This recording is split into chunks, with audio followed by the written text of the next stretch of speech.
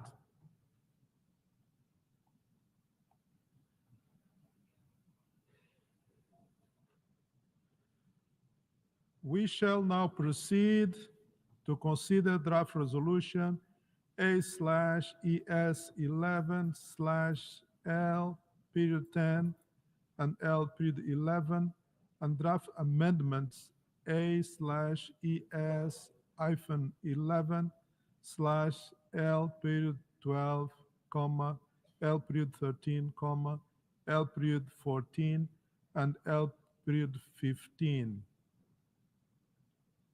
In this connection, since the draft resolution A/ES-11/L13, L-14, and L-15 have only been circulated today, it will be necessary to waive the relevant provision of Rule 78 of the Rules of Procedure, which read as follows.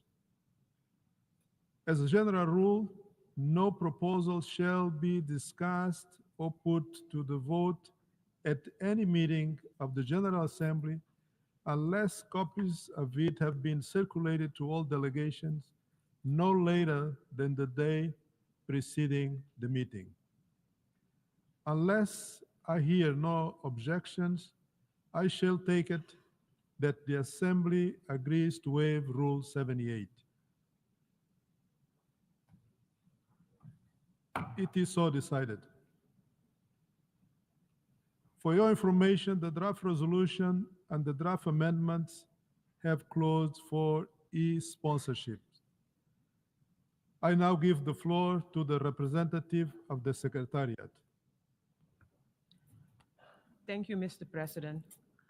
I wish to address the co-sponsorship of the 6 L documents one by one.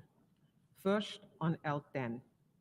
Since the submission of the draft resolution, and in addition to the delegations listed on the L document, the following countries have also become co-sponsors of A/ES-11/L10: Antigua and Barbuda, Capo Verde, Fiji, Myanmar, Papua New Guinea, Suriname, and Tonga.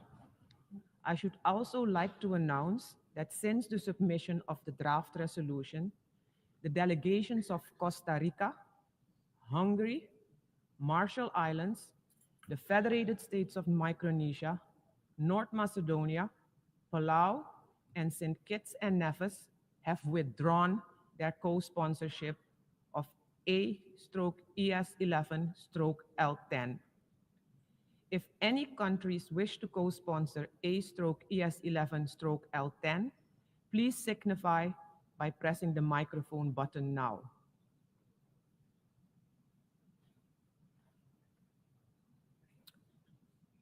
I see none. So now we move on to L11. Since the submission of the draft resolution, and in addition to the delegations listed on the L document, the following countries have also become co-sponsors of A/ES-11/L11: Albania, Argentina, Georgia, Hungary, Israel, and North Macedonia.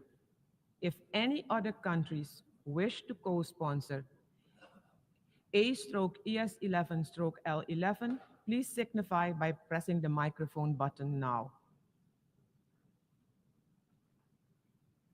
There are none. Next, on to L12. If any countries wish to co-sponsor A/ES11/L12, please signify by pressing the microphone button now.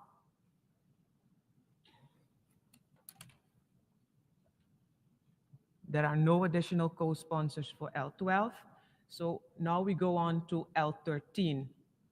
Since the submission of the draft amendment, and in addition to the delegations listed on the L document, the following countries have also become co-sponsors of A/ES11/L13: Canada, Iceland, Italy, Liechtenstein, Monaco, Norway, the Republic of Moldova, and Switzerland. If any other countries wish to co-sponsor A/ES11/L13, please signify by pressing the microphone button now. I see Andorra.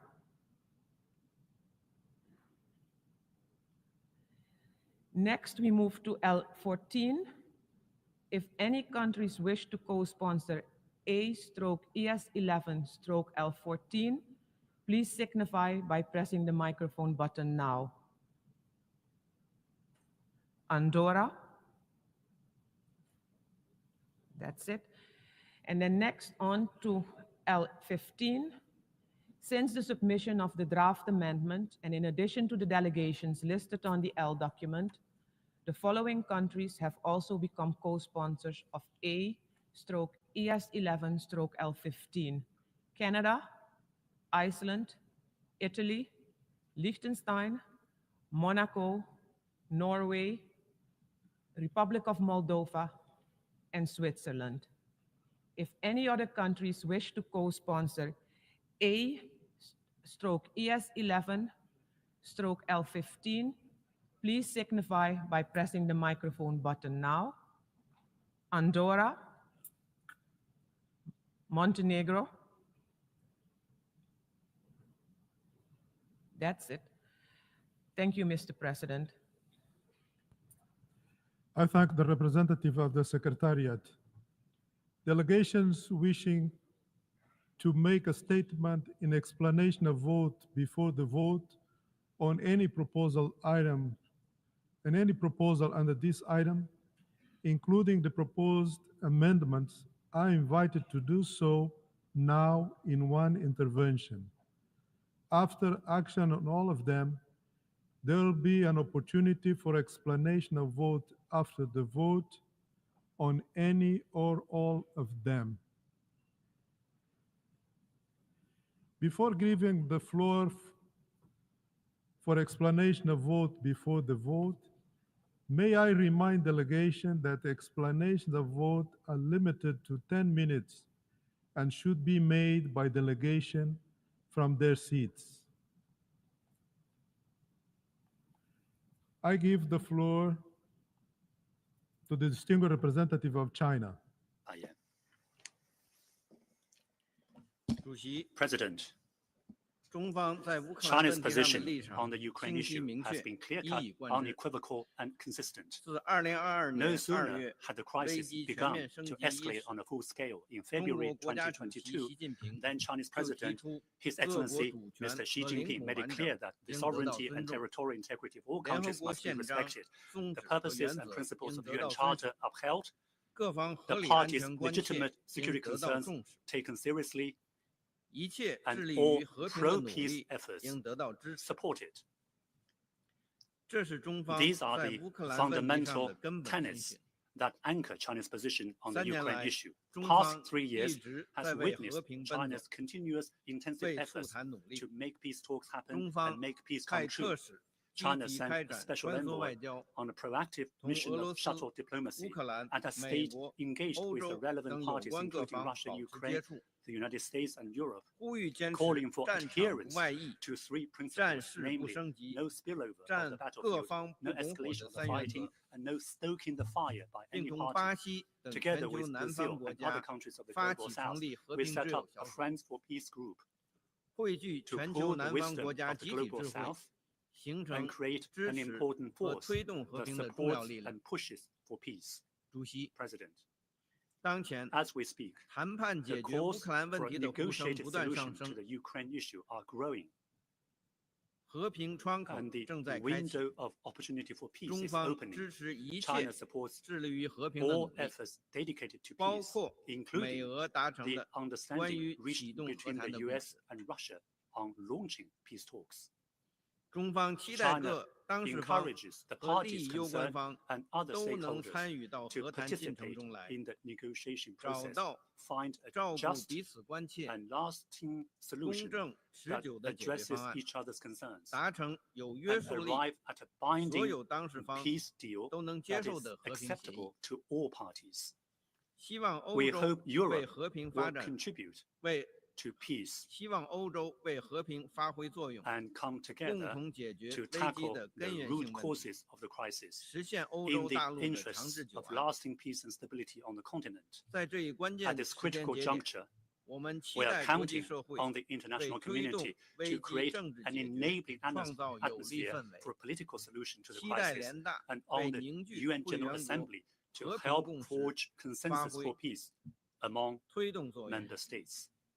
中方 China 将继续为危 Remains 机政治 committed 解 to 决做 searching 出不懈努力， tirelessly for a political 并 solution 将基于 and 一 will 贯原则 decide our 确定 voting 对 positions 今天两 on 项决议 today's 草案 two draft 和有关修 resolutions 正案的 and 投 the 票立场。 amendments 谢谢 thereto, 主席。 in keeping with the principles that we've always stood for. Thank you, President.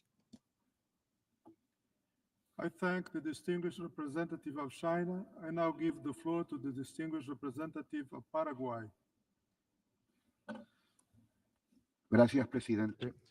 Thank you, Mr. President. Desde hace 3 años, For 3 years now, las muertes han ido en aumento y the la deaths have devastación continued to han traído increase, and terribles the consecuencias devastation has led humanitarias, to terrible humanitarian económicas y de consequences infraestructura for the críticas economy and para todos nosotros en un infrastructure. mundo tan What we all need interconectado, is an pero interconnected principalmente world, but desastrosas para aquellos países hermanos más directamente implicados the situation por is cercanía disastrous geográfica, for the countries por that are vinculación close to the sociocultural area, y por las that have redes de socio and comercio cultural e inversión. links to that area. El desastre no solo no se ha The detenido, sino disaster que has se ha not profundizado. it has gotten worse. It hasn't La tapered off prioridad in de esta any way. Asamblea The General y de priority todos of los this órganos General de la Assembly Carta and all debe ser el charter bodies mantenimiento de la should paz be to y la maintain erradicación peace de la and guerra to y loss responsabilidad de of esta lives. Asamblea The General, responsibility of this además de General la Assembly, denuncia y la in condena, order to es la the general, responsibility of this además de General la Assembly, denuncia y la in condena, order to, es la in addition búsqueda to de la condemning the eficacia situation, is que to permita act lograr un marco effectively en el that que will los provide a principales actores framework en el where conflicto the main puedan parties to llegar a a un conflict are entendimiento able de to arrive fondo at a en sus substantial diferencias. understanding with regard to Creemos their que la situación differences. sigue We see that invariable the y que un cese al situation fuego es algo continues urgente unchanged y and that a necesario, ceasefire is necessary puesto and que urgent, además de enfrentar a los because países in beligerantes en addition conflicto, to the belligerent significa una parties, seria amenaza we are a seeing la a seguridad series of threats en la to región inmediata y security in también the para la immediate paz area y and la also seguridad for internacional. international peace and La Asamblea security. General ha The venido General aplicando Assembly durante has los been, últimos 3 over años the last 3 los years, mismos remedios applying the a una same enfermedad que no cures remite, to a y disease that persistir en ello is marching puede on llevar a and los not países stopping. directamente involucrados So the a countries la ruina directly involved y a are esta going to be led to organización a ruin, un mayor and this descrédito. organization is going to be El further Paraguay considera discredited. que es el momento de Paraguay buscar believes the nuevos time has caminos, come to nuevas search a new oportunidades. path, Nos parece new que la opportunities, propuesta and we nueva feel that the L11 new proposal ofrece eso, L11 una nueva provides us with oportunidad this, a new para hacer una pausa opportunity y to acercarnos por medio del diálogo entre enter todos into los dialogue, actores pause the involucrados situation, e have a dialogue interesados between a everyone una that is solución de fondo, involved to work towards a Presidente, substantive el Paraguay solution. ha apoyado de manera Paraguay determinada y has permanente la paz always con su voto supported positivo a las peace with our resoluciones positive aprobadas votes on en relación resolutions a esta approved with realidad regard to que this deseamos que situation. concluya. And we want Y the resaltamos situation por to ello que las end. And resoluciones therefore, we would ES stress that 11/4 resolutions del ES 2022 y 1114 of ES 2022 and 11/6 ES del 11.6 of 2023 2023, aprobadas por esta Asamblea approved by General this en General pasadas reuniones Assembly at de last esta sesión meetings especial of this special siguen emergency session vigentes y son continue parte de la to be normativa enforced. They are part internacional. of Sin international law. embargo, no es However, menos cierto que it's tenemos la also true oportunidad that de we now una have the nueva opportunity aproximación to a la take búsqueda de another la look paz at the y el situation in our entendimiento search for entre las peace partes del and conflicto understanding y between el the Paraguay parties to desea the apoyar en conflict, esta and oportunidad. Paraguay would like to Por lo support this anterior, mi opportunity. país For votará all these a reasons, favor de la propuesta Paraguay will L11 vote in y se favor of abstendrá en la Proposal propuesta L11, and we L10. will abstain Muchas gracias. on Proposal L10. Thank you very I much. thank the representative of Paraguay, and now I give the floor to the distinguished representative of Indonesia. Thank you, Mr. President. Indonesia has consistently called for an immediate cessation of hostilities to end the war in Ukraine and for peace to prevail. This position is firmly rooted in Indonesia's principled foreign policy, one that upholds the UN Charter, adherence to international law, respects territorial integrity, and promotes peaceful settlement of dispute through an inclusive process. Our president has repeatedly reaffirmed Indonesia's commitment to peace in Ukraine and has even contributed by putting forward a peace proposal to push the parties towards negotiation and a comprehensive settlement.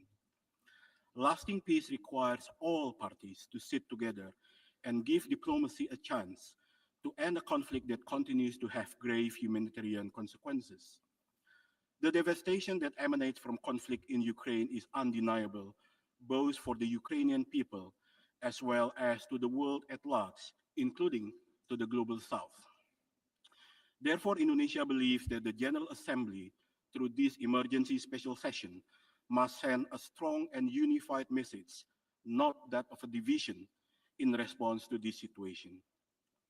Indonesia hopes that any decision taken by the General Assembly today reflects a genuine commitment to resolving the conflict. We must ensure that any resolution adopted here in the Assembly is not merely symbolic. It must be future-proof, genuinely advances peace, and effectively implementable. At this critical juncture, we cannot afford resolutions that merely serve as trophies on a shelf. Let us therefore work together to uphold the following principles: respect to the UN Charter, international law, and human rights, respect to territorial integrity of any nation, ensure that double standards have no place in the multilateral system, and to guarantee that peace prevails through peaceful settlement of dispute based on an inclusive process that addresses the concerns of all parties. Indonesia's position today on any document will reflect our firm commitment to these principles. Thank you, Mr. President. I thank the distinguished representative of Indonesia. I now give the floor to the distinguished representative of South Africa. Thank you, Mr. President.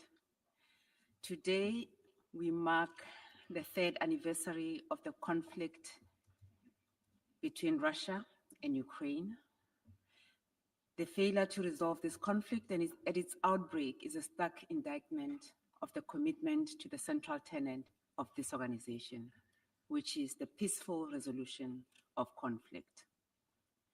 South Africa continues to call for the urgent cessation of the Russia-Ukraine conflict in order to prevent the further loss of life and the destruction of Ukraine's infrastructure.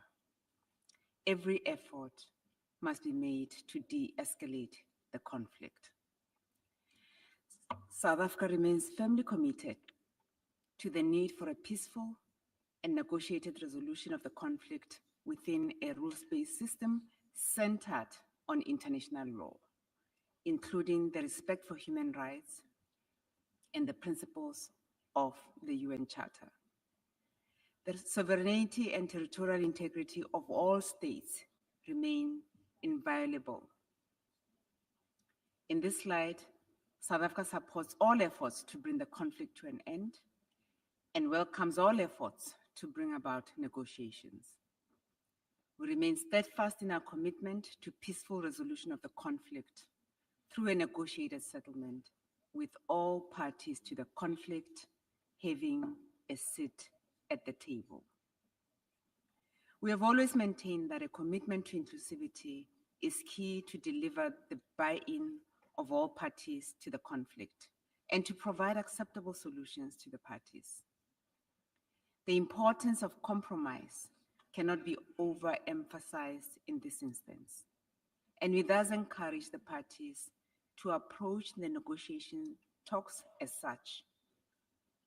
South Africa stated this at the conference held in Switzerland last year, and we state it again today. Mr. President, while South Africa acknowledges that the resolution before this Assembly recognizes the centrality of the principles of the UN Charter and that it speaks to a cessation of hostilities, South Africa maintains that the current resolution does not go far enough in terms of inclusivity and creating a positive momentum towards a peaceful negotiation. South Africa reiterates the importance to make real and meaningful progress towards the peace rather than contribute towards further divisiveness. We have had resolutions similar to this over the last 3 years, yet the war continues. As members of the General Assembly, representing the international community, we should, through our words and actions, take actions that promote peace. If we continue doing what we have been doing and it doesn't reap positive results, then we should consider a different approach. We are at the point of inflection in this conflict, with the urgency to seize the momentum towards a negotiated settlement. There is currently an opportunity that is being presented to this Assembly to reflect on the approach to this particular conflict and perhaps take a different path towards peace. It is our view that the current text does not resonate with the renewed impetus towards a negotiated settlement. In conclusion, Mr. President, South Africa urges the parties to the conflict to begin to identify areas of common interest rather than to continue upon divergent ground. It is in this context that South Africa will abstain from this resolution as proposed by Ukraine. I thank you. I thank the distinguished representative of South Africa. I now give the floor to the distinguished representative of the United States. Thank you, Mr. President. Mr. President, the United States urges member states to vote no on the European Union and Russian Federation amendments to the US draft resolution.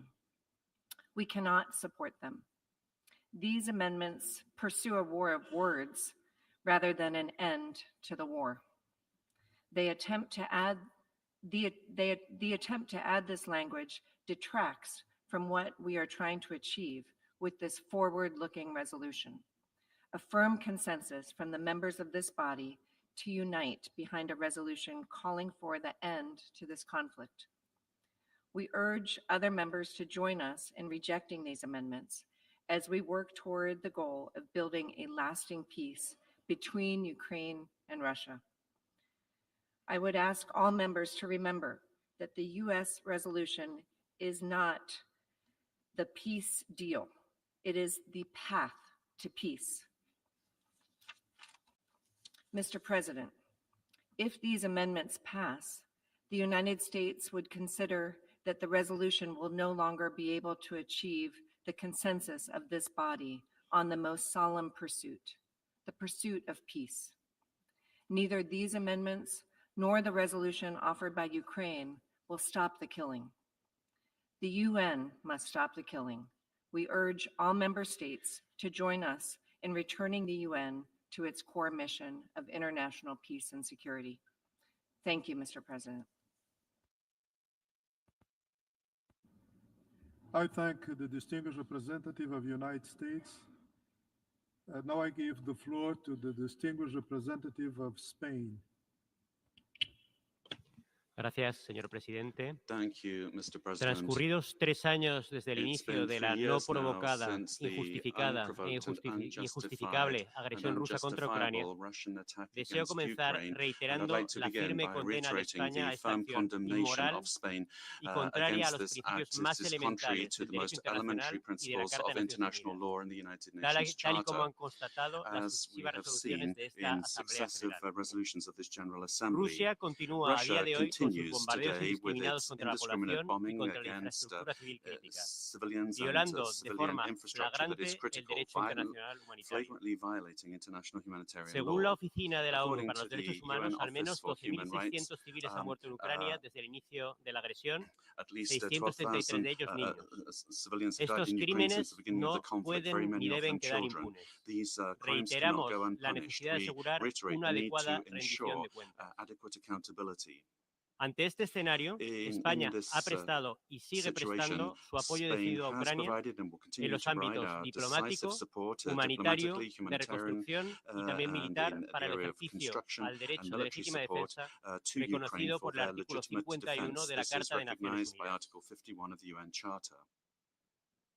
De forma bilateral y como Estado miembro de la Unión Bilaterally Europea. and as a member of La the sociedad European española ha Union. respondido también Spanish con enorme society has solidaridad also a las responded necesidades with a del lot pueblo of ucraniano. solidarity Desde el inicio de la for these agresión hemos acogido a Ukrainian people. 230.000 ciudadanos ucranianos que huyen del We have conflicto, welcomed abriéndoles 230,000 nuestras escuelas, Ukrainians nuestros since hospitales, nuestros the pueblos y nuestras ciudades. crisis started, opening up our De cara schools and a las hospitals and próximas semanas communities y to them. meses, In coming sostenemos que nada weeks que and afecte months, al futuro de Ucrania debe decidirse nothing that sin we Ucrania. insist that nothing that Si la affects comunidad Ukraine's internacional future desea must be alcanzar una paz done without justa, Ukraine. There needs to be a completa path y towards a duradera, just, lasting, and tiene que contar con comprehensive Ucrania. peace, and that has to include Ucrania y Ukraine. los ucranianos Ukraine tienen and que the liderar su Ukrainians propio proceso de have paz to como han lead their venido own liderando peace process heroicamente as la defensa de heroically su they país. have been defending their Tiene que ser country. They Ucrania have la to, que decida las has to be condiciones para el Ukraine that will inicio y decide on the conclusión conditions de for las the beginning negociaciones de paz. and conclusion of the La peace comunidad negotiations. The internacional international no community puede permitir que se cannot alcance una paz a cualquier allow precio, ni que se peace at recompense any a price, Rusia por or haber for agredido a Russia un to país be miembro de rewarded esta for having organización. attacked a member state of this La paz organization. que se alcance ha de The ser una peace paz basada achieved en el must be derecho peace internacional based on y en la Carta international de law Naciones and Unidas. the United De lo Nations contrario, Charter. el orden Otherwise, internacional y la international estabilidad de las order fronteras, and no solo en Europa, border sino stability, en not todo el only in mundo, Europe but throughout the estarán en world, peligro. will be in danger. Finalmente, Finally, exigimos una vez más la we retirada once again inmediata, demand completa the e incondicional de immediate, las tropas rusas unconditional, complete de la totalidad withdrawal del of territorio de Russian troops Ucrania, from dentro all de of sus fronteras internacionalmente Ukraine's reconocidas. territory. La agresión rusa From the contra Ucrania, borders que es también una internationally agresión contra recognized. todos los This reunidos is an y attack contra los principios de la against Carta, the no principles debe of the prolongarse Charter, ni un día and it más. must not continue one Y day por todo longer. ello, señor And presidente, for all of hemos these reasons, copatrocinado y vamos a Mr. votar President, we a have favor del co-sponsored proyecto de and we will resolución be L10. voting in favor of Resolution L10. I thank the distinguished representative of Spain. I now give the floor to the distinguished representative of Pakistan.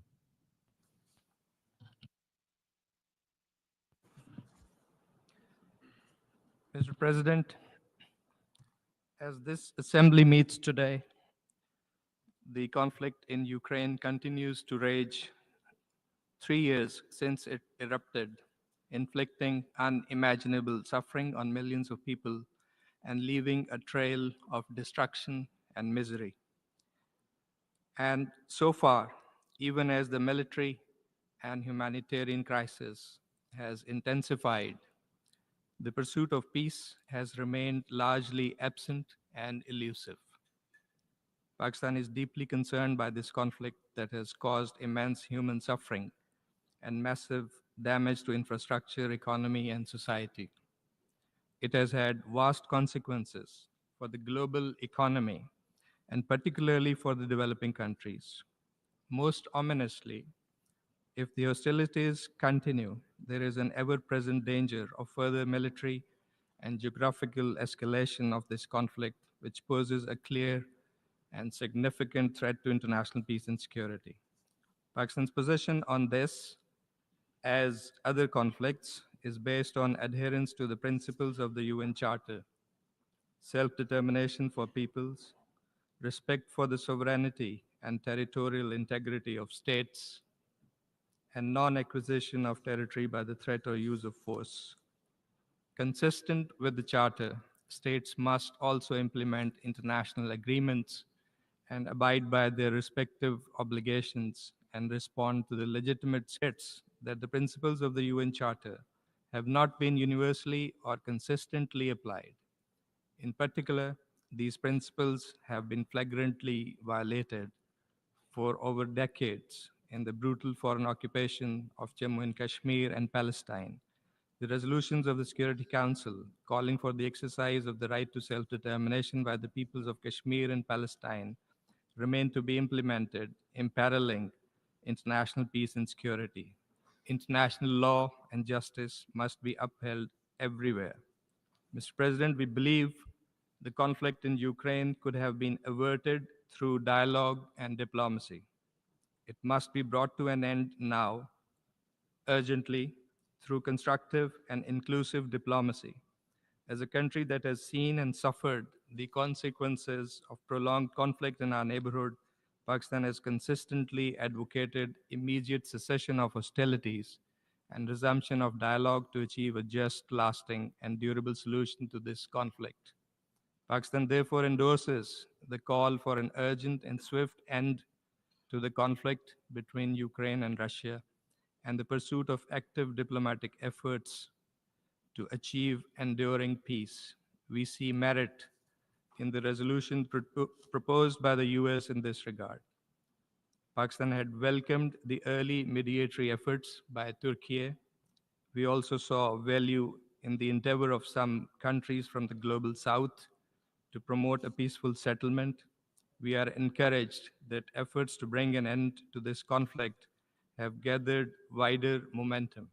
We take note of the recent high-level contacts between the US and Russian leadership and commend the role played by the Kingdom of Saudi Arabia in facilitating dialogue and diplomacy.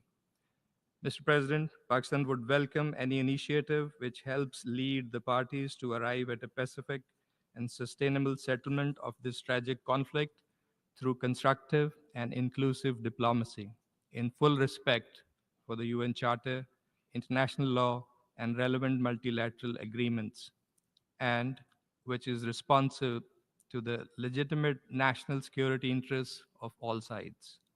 To this end, Pakistan stands ready to play a constructive role in this assembly, in the Security Council, and in other forums to promote effective and inclusive diplomatic endeavors aimed at bringing a swift end to this conflict in accordance with international law and the UN Charter. As we vote on different proposals today, we hope everyone will come together, united for peace.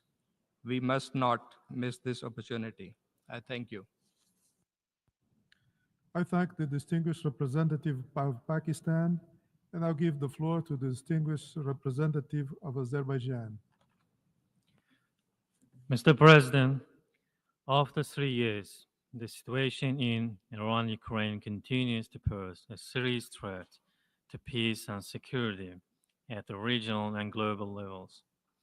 Of particular concern is an increased humanitarian impact as civilians bear the major burden of hostilities.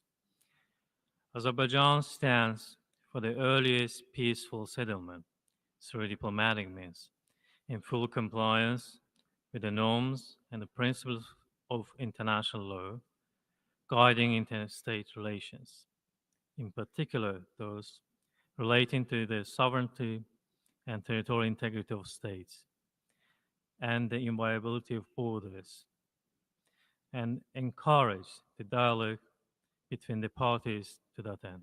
Thank you.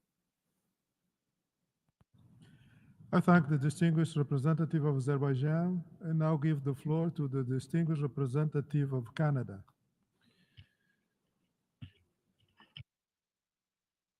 Merci, Monsieur le Président. Thank you, Mr. President. Mes collègues, nous sommes tous réunis aujourd'hui pour la cause de la paix. We're all here.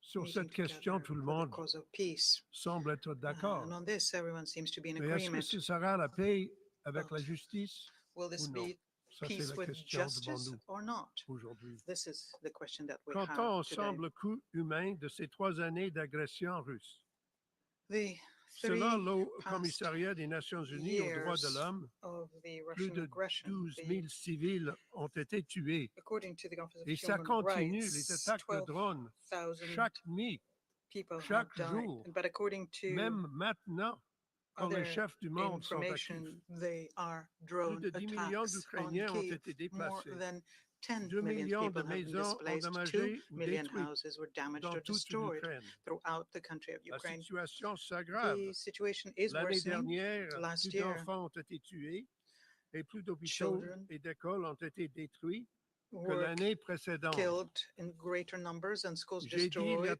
3 ans, more of lorsque j'ai them than pris the year le before. podium dans les premiers 3 jours years ago, après when I l'invasion de spoke la several Russie, days after the et je le dis invasion by maintenant, Russia, and I'm saying que this les actions de today la again, Russie that the sont actions une by violation Russia flagrante is a de la Charte flagrant des Nations violation of Unies, the United Nations de ses Charter, objectifs et de ses principes. of its purposes and L'égalité principles. souveraine The de tous sovereign les États, equality of le all droit de tous les states, peuples the à right of all l'autodétermination, people to le self-determination, règlement pacifique des peaceful différends et settlement l'interdiction du of recours disputes, à la force. and the Alors que le prohibition président on Poutine the a using of poursuivi sa force. guerre d'agression, President Putin continued with his war nos of collègues de l'ONU ont aggression. amassé des tonnes de preuves des violations We par have la been Russie du droit receiving international huge et du amounts droit of international Russia's humanitaire, violations of y compris international la torture humanitarian systématique, law, y international compris law la of torture sexuelle torture, et l'exécution sexual torture, arbitraire des prisonniers de arbitrary guerre. execution of Le prisoners of war, ciblage des civils et leur targeting infrastructure, en civilians and particulier civilian l'électricité, infrastructures, in l'enlèvement particular illégal electricity d'enfants des generators, territoires occupés de and l'Ukraine. the illegal ducting of Ce sont children des from the réalités dont nous territory devons of parler Ukraine. et avec This is what we laquelle need to be nous devons agir ensemble. talking about and Mr. acting President, on let together. us realize that while we are meeting and while we are talking, the drones are falling even while international leaders are meeting in Kyiv. Let us be clear, nothing justifies this war. These annexations of Ukrainian territory after sham votes at gunpoint. Canada will be voting yes in favor of the Ukrainian motions and in favor of amendments that speak out on the principles of the United Nations and the principles of the Charter. We believe that the evidence shows that President Putin wants to expand a new Russian empire. That goal is incompatible with the principles and purposes of the United Nations Charter. Mr. President, Canada wants peace for Ukraine.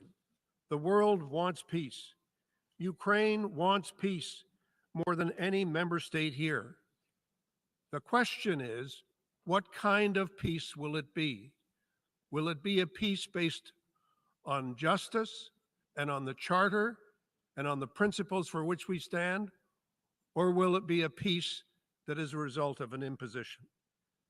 The cost of colonialism at gunpoint, the cost of Ukraine's children, of its territory, these costs are too high. No state has the right to call on another to make these kinds of sacrifices. We must not accept the lie that of all equal sovereign states, Russia's course is now somehow fixed, unmovable, and that we must discard the UN Charter to accommodate President Putin's imperial ambitions. Russia could end this war today. They could stop the drones today. They could make sure they don't drop on children tonight. They can send their troops home today. We welcome the support of member states for Ukraine's resolution. We once more urge all member states to condemn the actions of Russia. Together, we must stand for the values of the UN Charter that Russia has tried and tries each and every day to destroy. Ukrainians have been fighting and dying, not just to protect their sovereignty and their territory. They're fighting for all of us. They're fighting to protect the principles that are enshrined in the UN Charter that have, after all, prevented worldwide war for close to 80 years now. The peace that Ukraine seeks, as the Secretary General said yesterday, is a just, a sustainable, and a comprehensive peace, one that fully upholds Ukraine's sovereignty, its independence, its territorial integrity within borders that are internationally recognized in accordance with the UN Charter, with international law, and with the resolutions of the General Assembly. Mr. President, as I close, I want to say to the delegation from Ukraine and to the people and government of Ukraine, you are fighting for us all. You are not just fighting for your own country. What you have borne for 3 years is literally unbearable. We are inspired by your bravery, and we must match your bravery with our own courage today. We are standing with you. Canada will always stand up for Ukraine. Thank you very much, Mr. President.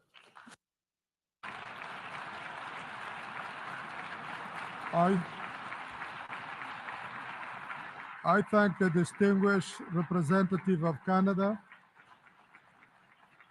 We have heard the last speaker in the explanation of vote before the vote. Before proceeding further, I wish to address the question concerning the majority required for the adoption of the draft resolutions. I would like to remind members that Rule 84 of the Rules of Procedure provide as follows, and I quote, "Decisions of the General Assembly on amendments to proposals relating to important questions and on parts of such proposals put to the vote separately shall be made by a two-thirds majority of the members present and voting." End of quote. Therefore, it is decided that a two-thirds majority of the members present and voting is required for the adoption of the draft resolution A/ES11/L11, the adoption of draft amendments A/ES11/L12 to L15 would also require two-thirds majority of the members present and voting. In light of Article 18, paragraphs 2 and 3 of the Charter of the United Nations, is there any objection to taking action on draft resolution A/ES11/L10 and L11 by a two-thirds majority of the members present and voting? I see no objections. The two-thirds majority of members present and voting is therefore required for the adoption of draft resolutions A/ES11/L10 and L11. The two-thirds majority of members present and voting is therefore also required for the adoption of draft amendments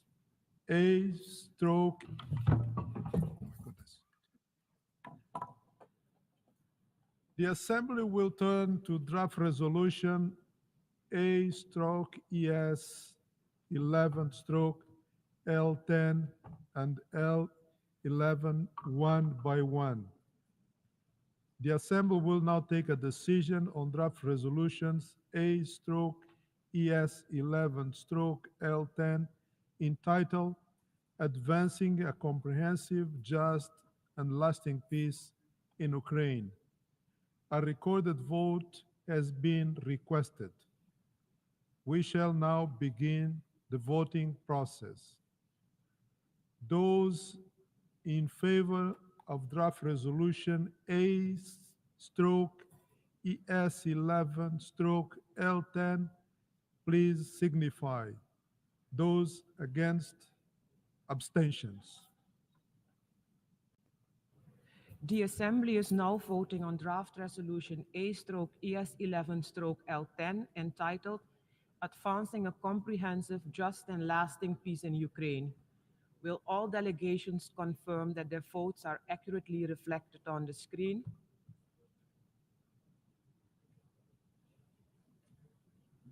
The voting has been completed. Please lock the machine.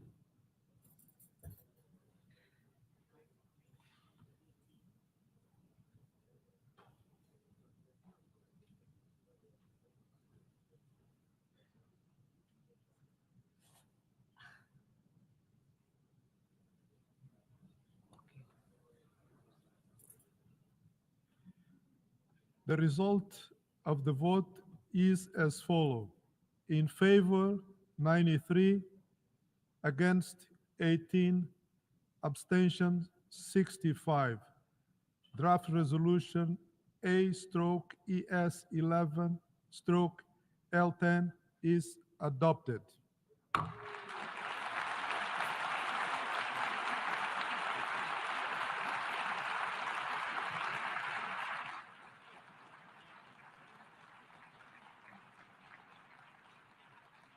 Before we proceed to take action on draft resolution A/ES11/L11, in accordance with Rule 90 of the Rules of Procedure, the Assembly shall first take a decision on draft amendments A/ES11/L12 to L15, one by one.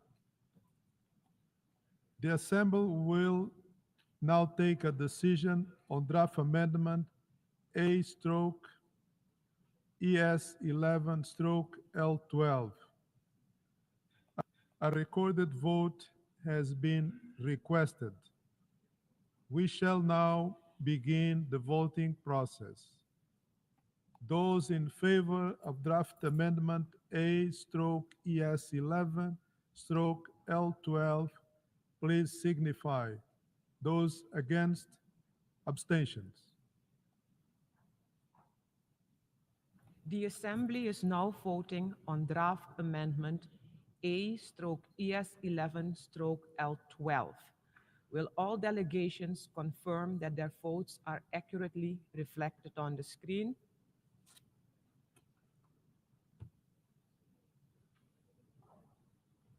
The voting has been completed. Please lock the machine.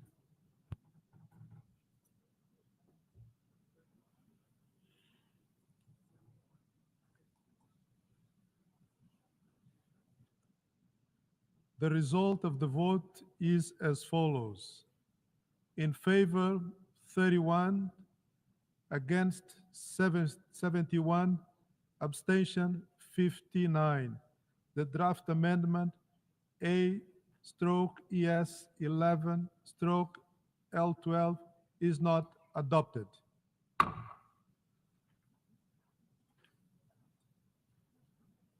The Assembly will now take a decision on draft amendment A/ES11/L13. A recorded vote has been requested. We shall now begin the voting process. Those in favor of draft amendment A/ES11/L13, please signify. Those against, abstentions. The Assembly is now voting on draft amendment A/ES11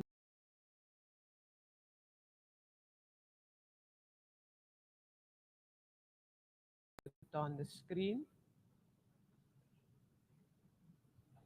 The voting has been completed. Please lock the machine.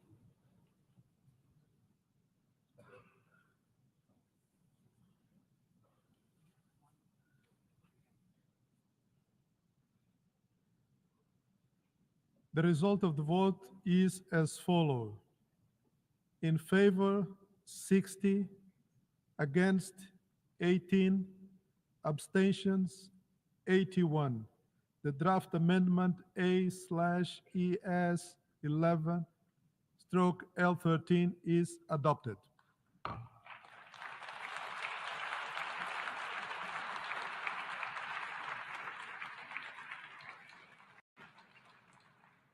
The Assembly will now take a decision on draft amendment A/ES11/L14. A recorded vote has been requested. We shall now begin the voting process. Those in favor of draft amendment A/ES 11/L14, please signify. Those against, abstentions. The Assembly is now voting on draft amendment A/ES 11/L14. Will all delegations confirm that their votes are accurately reflected on the screen? The voting has been completed. Please lock the machine.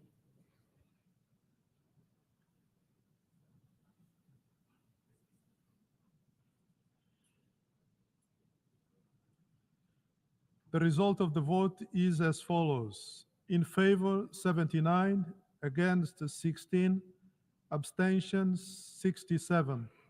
The draft amendment A/ES 11/L14 is adopted.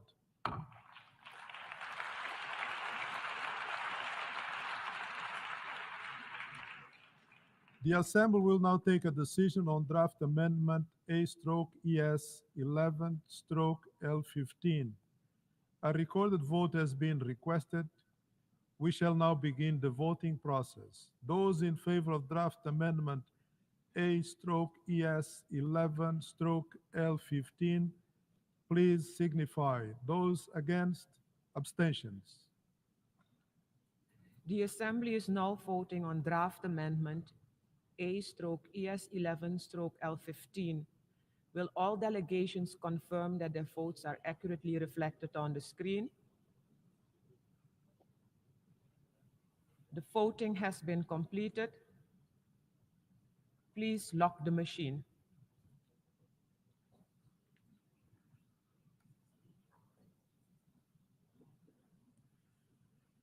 The result of the vote is as follows. In favor, 83, against 16, abstention 61. The draft amendment A/ES 11/L15 is adopted.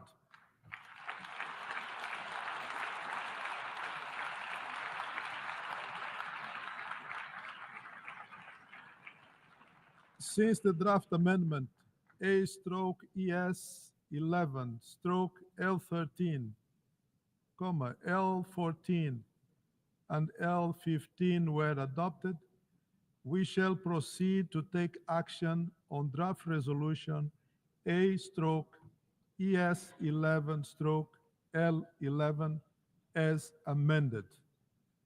The Assembly will now take a decision on draft resolution A/ES 11/L11 as amended, entitled The Path to Peace. In absence of request for a recorded vote, may I take it?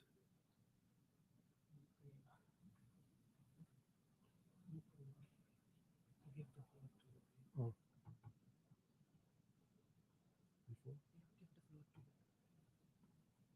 I give the floor to the distinguished representative of Ukraine.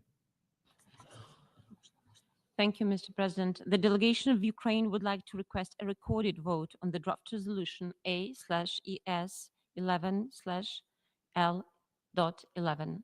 Thank you.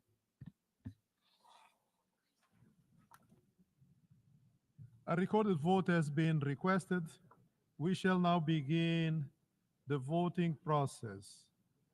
Those in favor of draft resolution A/ES 11/L11 as amended, please signify. Those The Assembly is now voting on draft resolution A/ES 11/L11 as amended, entitled The Path to Peace. Will all delegations confirm that their votes are accurately reflected on the screen? The voting has been completed.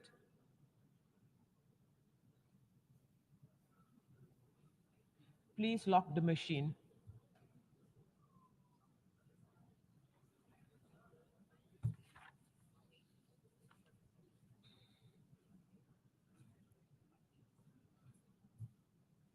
The result of the vote is as follows. In favor, 93, against 8, abstention 73. Draft resolution A/ES 11/L11 as amended is adopted.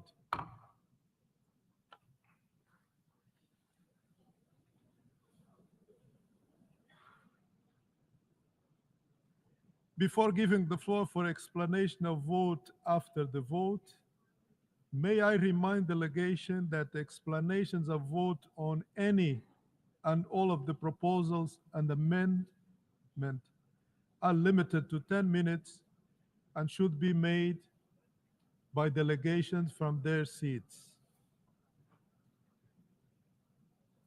I give the floor to His Excellency Dag Artelius, Deputy Minister for Foreign Affairs of Sweden, on behalf of Nordic countries.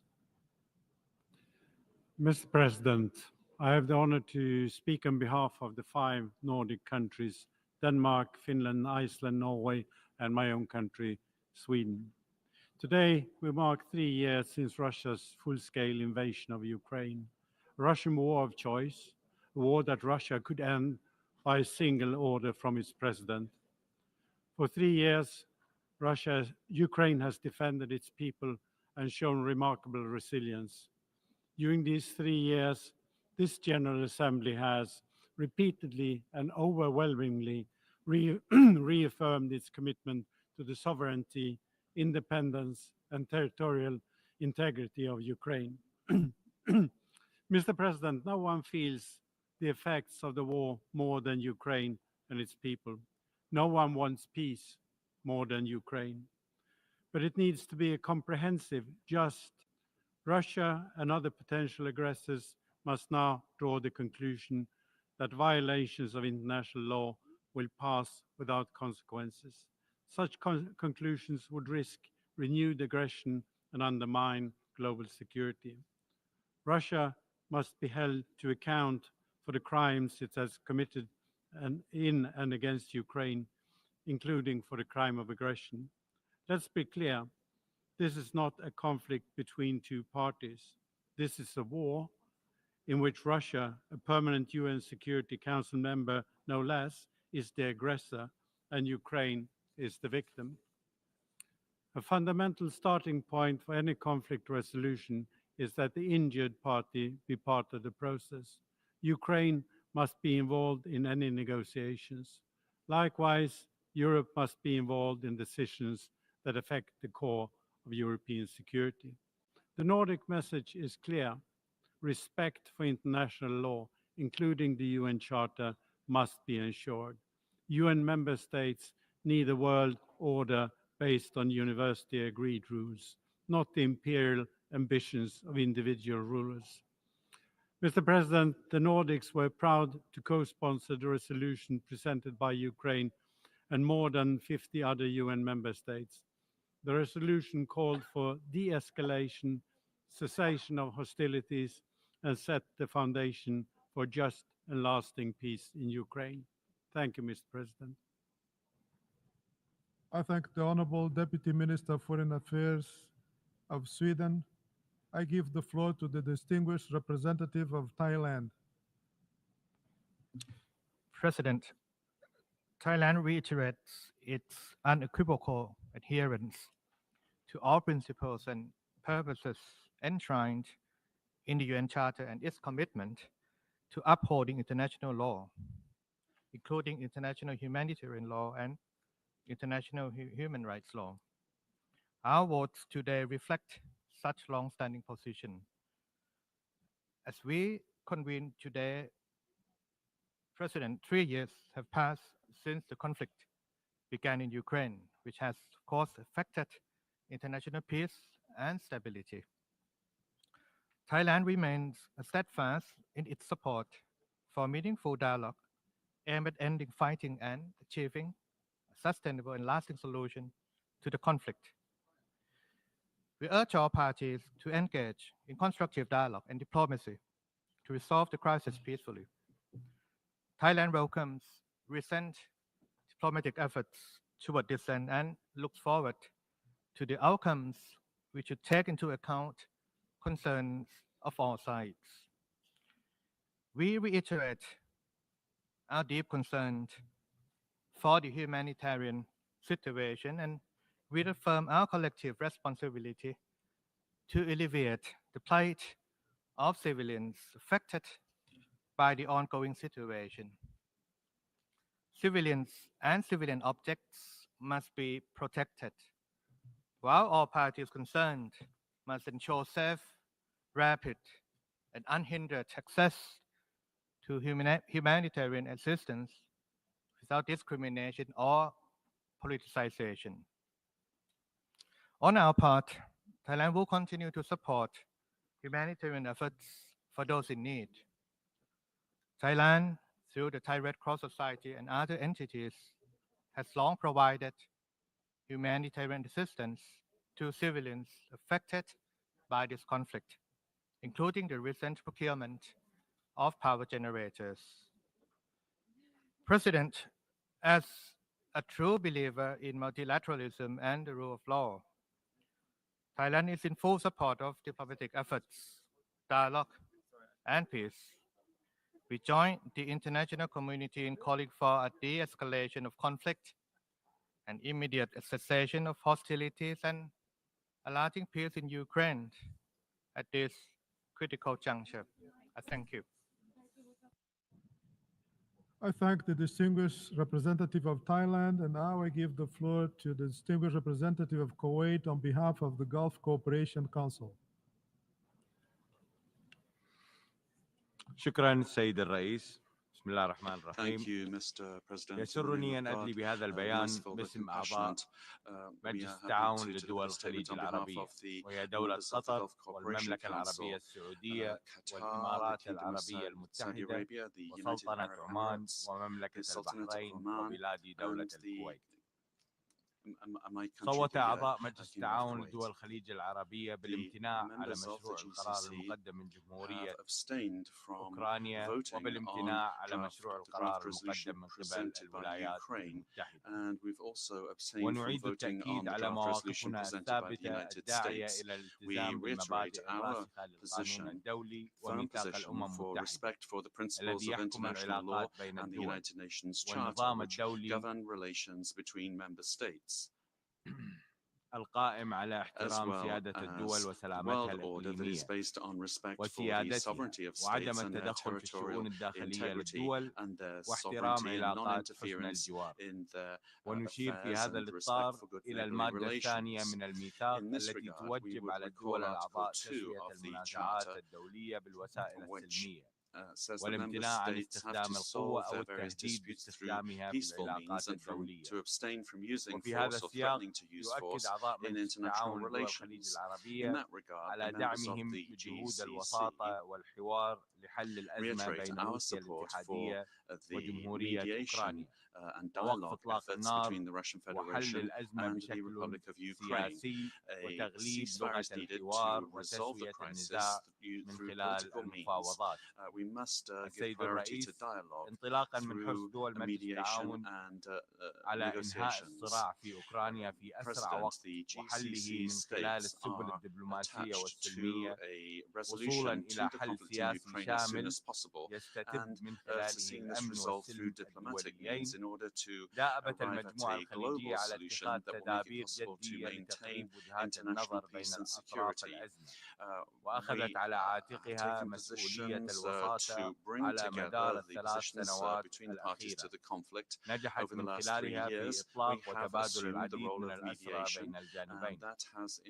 كما تود المجموعة الخليجية تسليط الضوء على جهودها التي من شأنها أن تغير مسلك الصراع والتوصل إلى حل سلمي شامل وعادل ومستدام في جمهورية أوكرانيا، كما يدعو إليه كلا المشروعين الذي تم اعتمادهما اليوم، حيث استضافت المملكة العربية السعودية يوم الثلاثاء الماضي محادثات بين وزيري خارجية روسيا الاتحادية والولايات المتحدة ونأمل بأن Foreign تكون أولى Affairs Minister الخطوات of نحو the Russian التوصل إلى Federation نهاية and the Foreign Affairs للأزمة Minister of the الأوكرانية. United States, وتواصل Secretary دولة of State. الإمارات We hope جهود this will be a الوساطة first step towards لتبادل solving the السجناء من conflict. كلا The البلدين UAE is also والتي نجحت pursuing في الإفراج عن mediation efforts for an exchange of 2883 prisoners between the أسيرا two countries that عبر has made it possible 12 عملية to تبادل منذ release بدء النزاع. 2,883 آخرها شملت الإفراج عن 300 أسير prisoners في since the مطلع beginning of the هذا الشهر. conflict. And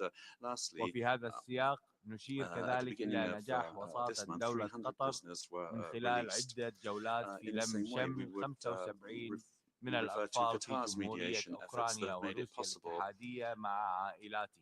for وكانت 75 الجولة الأخيرة children بتاريخ from Ukraine and the 14 Russian فبراير Federation to 2025. rejoin their families. And lastly, السيد الرئيس on that was on ستواصل the دول 14th of مجلس February التعاون الخليجي جهودها 2025. الرامية The members of لبلورة the حلول GCC will جدية continue their efforts, تحقن President, الدماء aimed at وتوصلنا إلى نهاية arriving الصراع at العسكري serious solutions that will سعيا make it لإنهاء possible to الخلاف put an بشكل end to the نهائي bloodshed and the ومستدام military conflict and put حيث an end أثبتت once and الأيام for all والأزمات to the المتتالية conflict. لأن ليس هناك حل The عسكري successive لأي crises أزمة have وإنما يكمن proven that there الحل is في no الحوار military solution to والمفاوضات any الرامية crisis. للوصول The إلى solution الحل السياسي. is in dialogue and ختاما negotiations in order يشيد to bring أعضاء about a مجلس political التعاون لدول solution. الخليج In العربية conclusion, the بالجهود الحثيثة Arab التي members of تبذلها the Gulf الأمم المتحدة Cooperation Council والمنظمات would الإنسانية like to للاستجابة mention the العاجلة tireless efforts of the للاحتياجات United الإنسانية Nations and الطارئة humanitarian organizations للمدنيين to meet the كما نشكر الأمين urgent العام على humanitarian needs of جهوده civilians. We'd المستمرة also like to thank the Secretary للاستجابة General لهذه for his الأزمة ongoing كما ندعو efforts aimed الأطراف at responding المعنية to this crisis. إلى We call الانخراط upon في the مفاوضات parties involved جدية نحو to commit التوصل إلى to اتفاق serious ينهي الأزمة negotiations in الحالية order to ويستتب من arrive at خلاله an agreement that الاستقرار will put an end الإقليمي to the current والدولي crisis and will وشكرا make it السيد possible الرئيس. to bring about regional and international stability. I thank you, Mr. President. I thank the distinguished representative of Kuwait. Now I give the floor to Her Excellency Lot Machon, State Secretary for Foreign Policy of Denmark. Thank you, Mr. President. Exactly 3 years ago today, Russia launched its illegal full-scale invasion of Ukraine. It did so in clear violation of the UN Charter, in continuation of what it started in 2014. Russia's aggression has resulted in a long and brutal war with terrible consequences.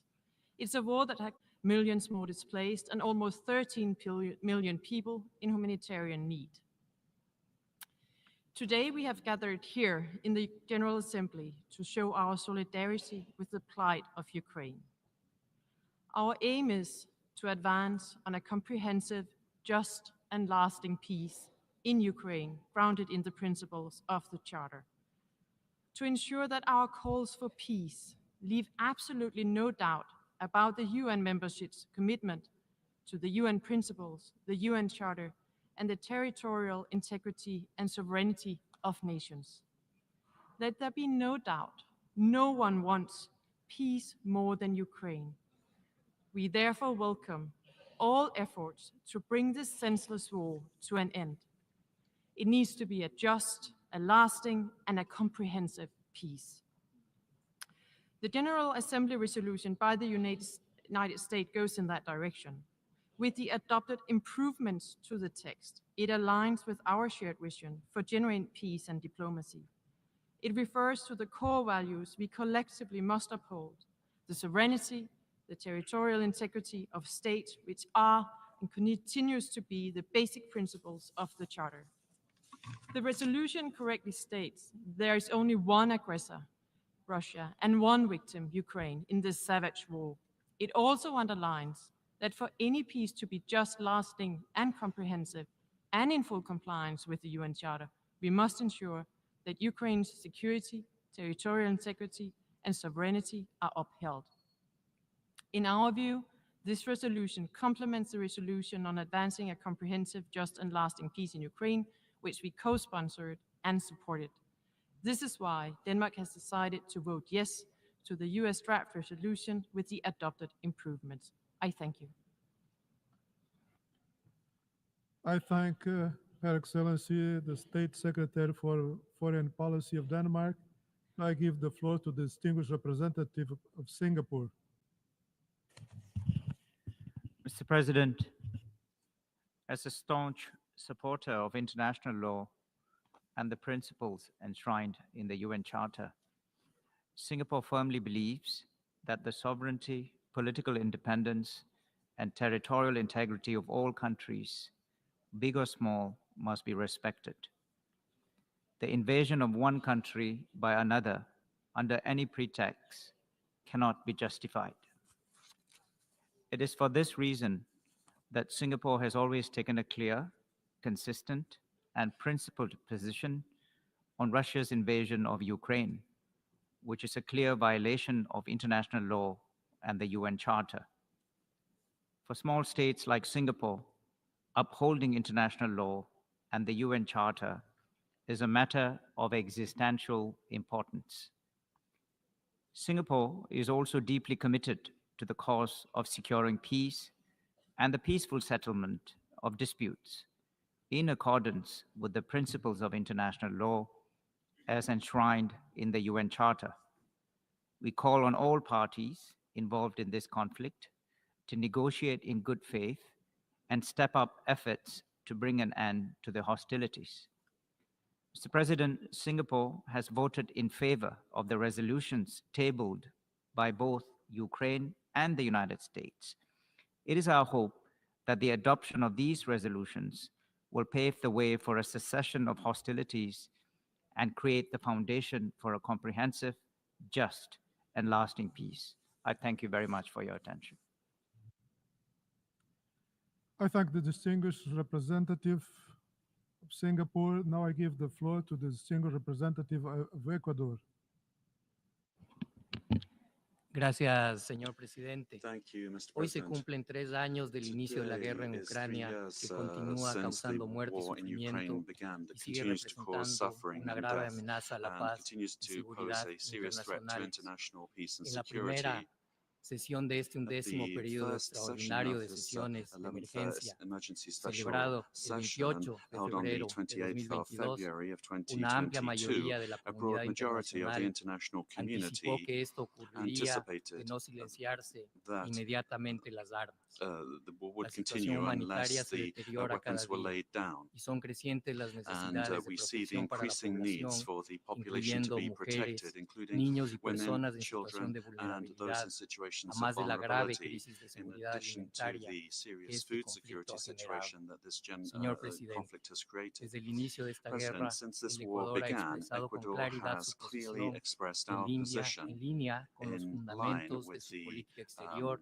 que se pillars of our sustentan foreign en la policy promoción de la that are paz, la based on the solución promotion of pacífica de peace and conflictos the peaceful internacionales settlement of y el international rechazo disputes a la and the amenaza rejection o of el the uso de la threat fuerza para of force or resolverlos. the use of La force. propia experiencia Our own ecuatoriana demuestra experience in our que country has incluso shown us conflictos de that mayor complejidad conflicts that pueden encontrar una are very solución complex pacífica. can El Ecuador have a cree peaceful firmemente que es solution el if it's momento found. We de firmly believe comprometerse a that the poner time fin has a come esta to put guerra an end que to ha this provocado war la pérdida that has led de to the centenas loss de miles of de vidas. tens of La thousands of historia lives. nos ha enseñado History que has los taught medios us militares that no military traen means una paz do not sostenible bring y que todos los sustainable peace, conflictos en and última that instancia all conflicts terminan en in the last negociaciones. instance Por end ello, up through en la being Cumbre de solved la through Paz para Ucrania, negotiations. Therefore, in the realizada en Suiza en summit that was 2024, held in el presidente 2024 del for Ecuador, peace in Daniel Ukraine and Noboa, Switzerland, ofreció our sus buenos President Daniel oficios para Noboa avanzar hacia un proceso de arreglo provided his good pacífico de este offices conflicto armado. for a peaceful solution to Es this en este conflict. contexto And it's in that que es regard urgente que las that we partes feel it's demuestren voluntad urgent that the política, parties show como lo ha political expresado el willingness, secretario de as was Estado de los expressed Estados by the Unidos, Secretary of tracen un State of the camino que United conduzca hacia una States, paz sostenible. leading La to a comunidad sustainable peace. internacional y esta The international organización deben community prestar and su this apoyo a estos organization must esfuerzos, provide their creando support to condiciones these efforts necesarias and a tal create the fin necessary y generando un conditions for putting impulso an end to the real hacia la conflict and paz. giving Es por este real motivo impetus to peace. que si bien el That is Ecuador no ha why, podido although votar por Ecuador una was not situación able ajena a to su voluntad, vote se for a habría situation pronunciado a favor beyond del our texto control, we were in favor original of the del original proyecto text, de resolución planteado the por los draft Estados resolution that Unidos, was put forward así by the como a United favor States, del as well as in proyecto favor of presentado the por draft Ucrania resolution con presented el by apoyo Ukraine de la Unión with the support Europea. of the Muchas European gracias. Union. Thank you very much. I thank the distinguished representative of Ecuador. Now I give the floor to the distinguished representative of Colombia. Señor presidente, Mr. President, La delegación de Colombia the ha delegation votado en of Colombia abstención el proyecto de abstained resolución on a draft presentado por el resolution gobierno de presented Estados by the Unidos government of the relativo United a States with Ucrania, regard to tomando en Ukraine, bearing in consideración mind la tradición de the apego tradition of y respeto adherence al derecho to internacional y a la international salida law negociada de las and a controversias negotiated entre los estados que solution Colombia ha to mantenido disputes. That históricamente.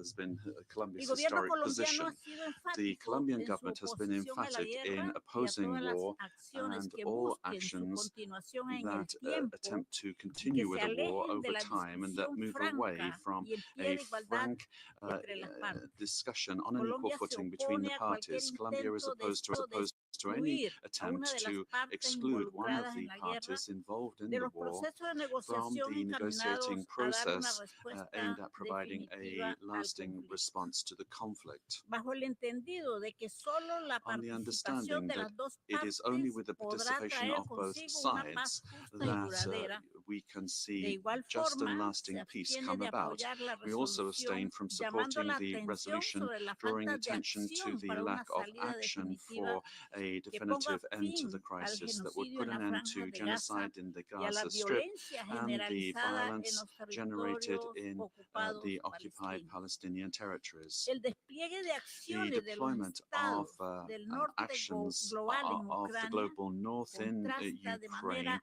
inquietante is a respecto worrying de la contrast inacción with para regard detener la compared to the violencia inaction of sistemática the en contra del allowing for the pueblo systemic palestino. violation against the Hacemos un Palestinian llamado a people. un cese al fuego We inmediato would call entre for an Rusia y immediate Ucrania ceasefire between que Russia and conduzca a Ukraine that would negociaciones lead para to una paz justa y negotiations for a just and duradera. lasting peace. Colombia vota en defensa de Colombia los derechos voted humanos in y por favor eso of human manifestamos rights, and that's why nuevamente once again nuestra we firme express voluntad our de firm apoyar los willingness to esfuerzos support para la resolución efforts de to conflictos y resolve construcción de paz, conflicts and build siempre con el peace, concurso de todas always las with the partes participation of involucradas. all Muchas parties gracias. involved. Thank you very much.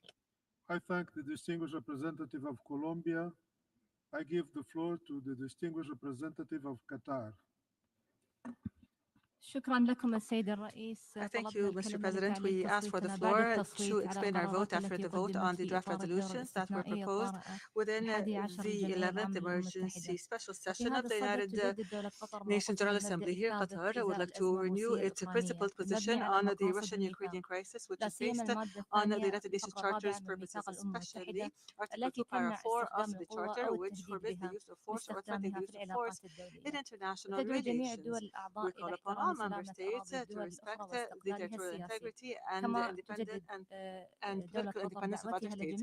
Qatar renews its call on all parties to engage in negotiations to put an end to the suffering that has had many negative repercussions on the humanitarian side and has affected the global arena. Qatar has exerted humanitarian and diplomatic efforts extensively to participate in resolving this crisis. These efforts are an extension of the state of Qatar's approach to mediation and peaceful resolution of conflict.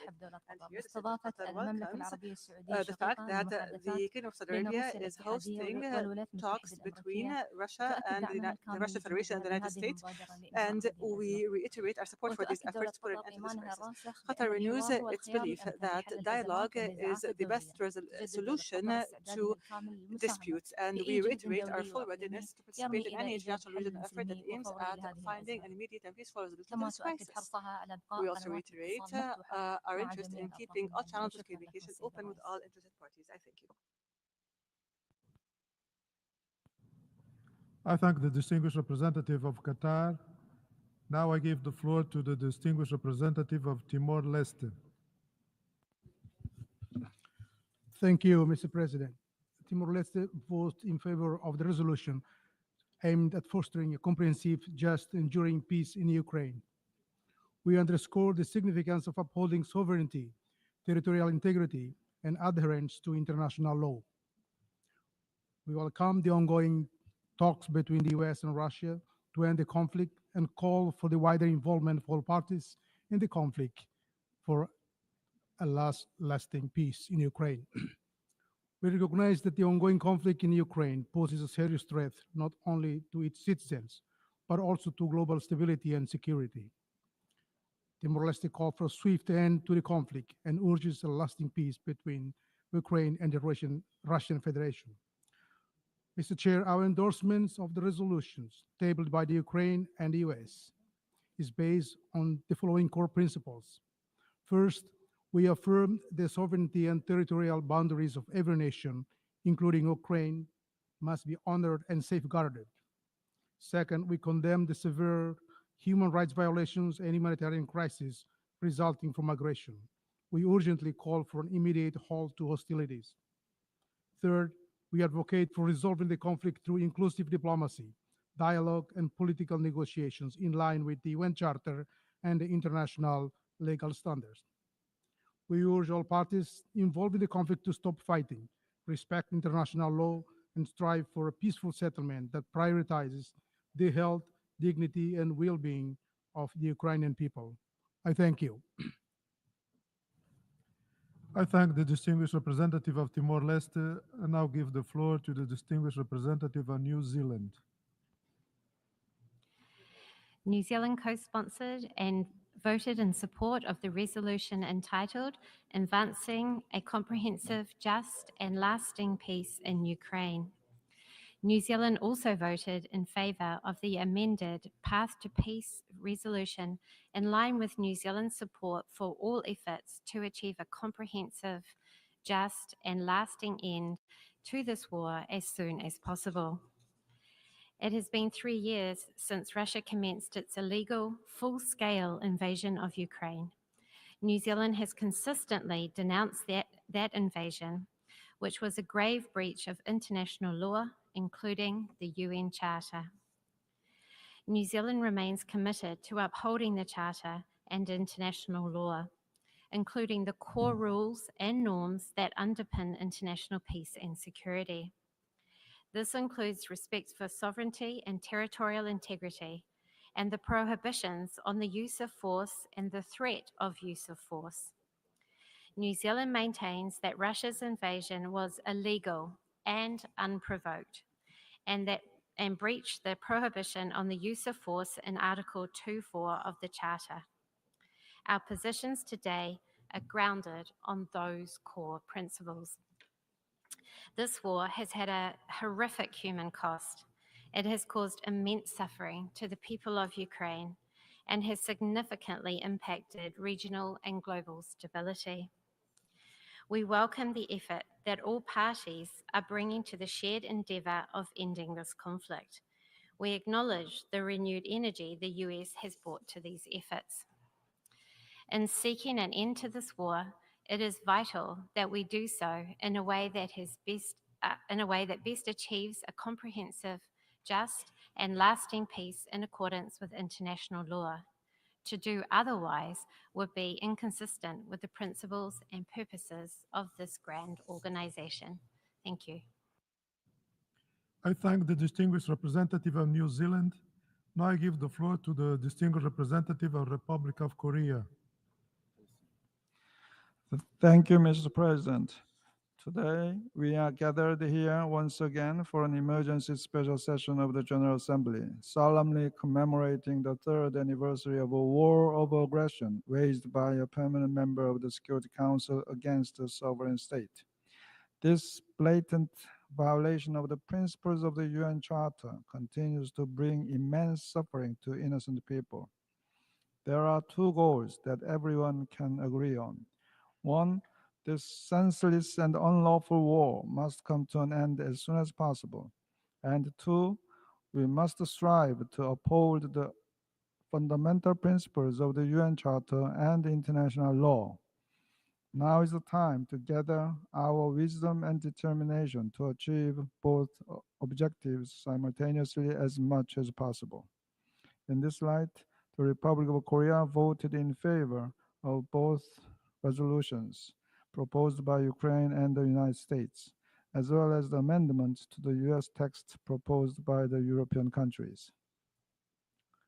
Mr. President, for the past 3 years, the war in Ukraine has inflicted unspeakable suffering and devastation.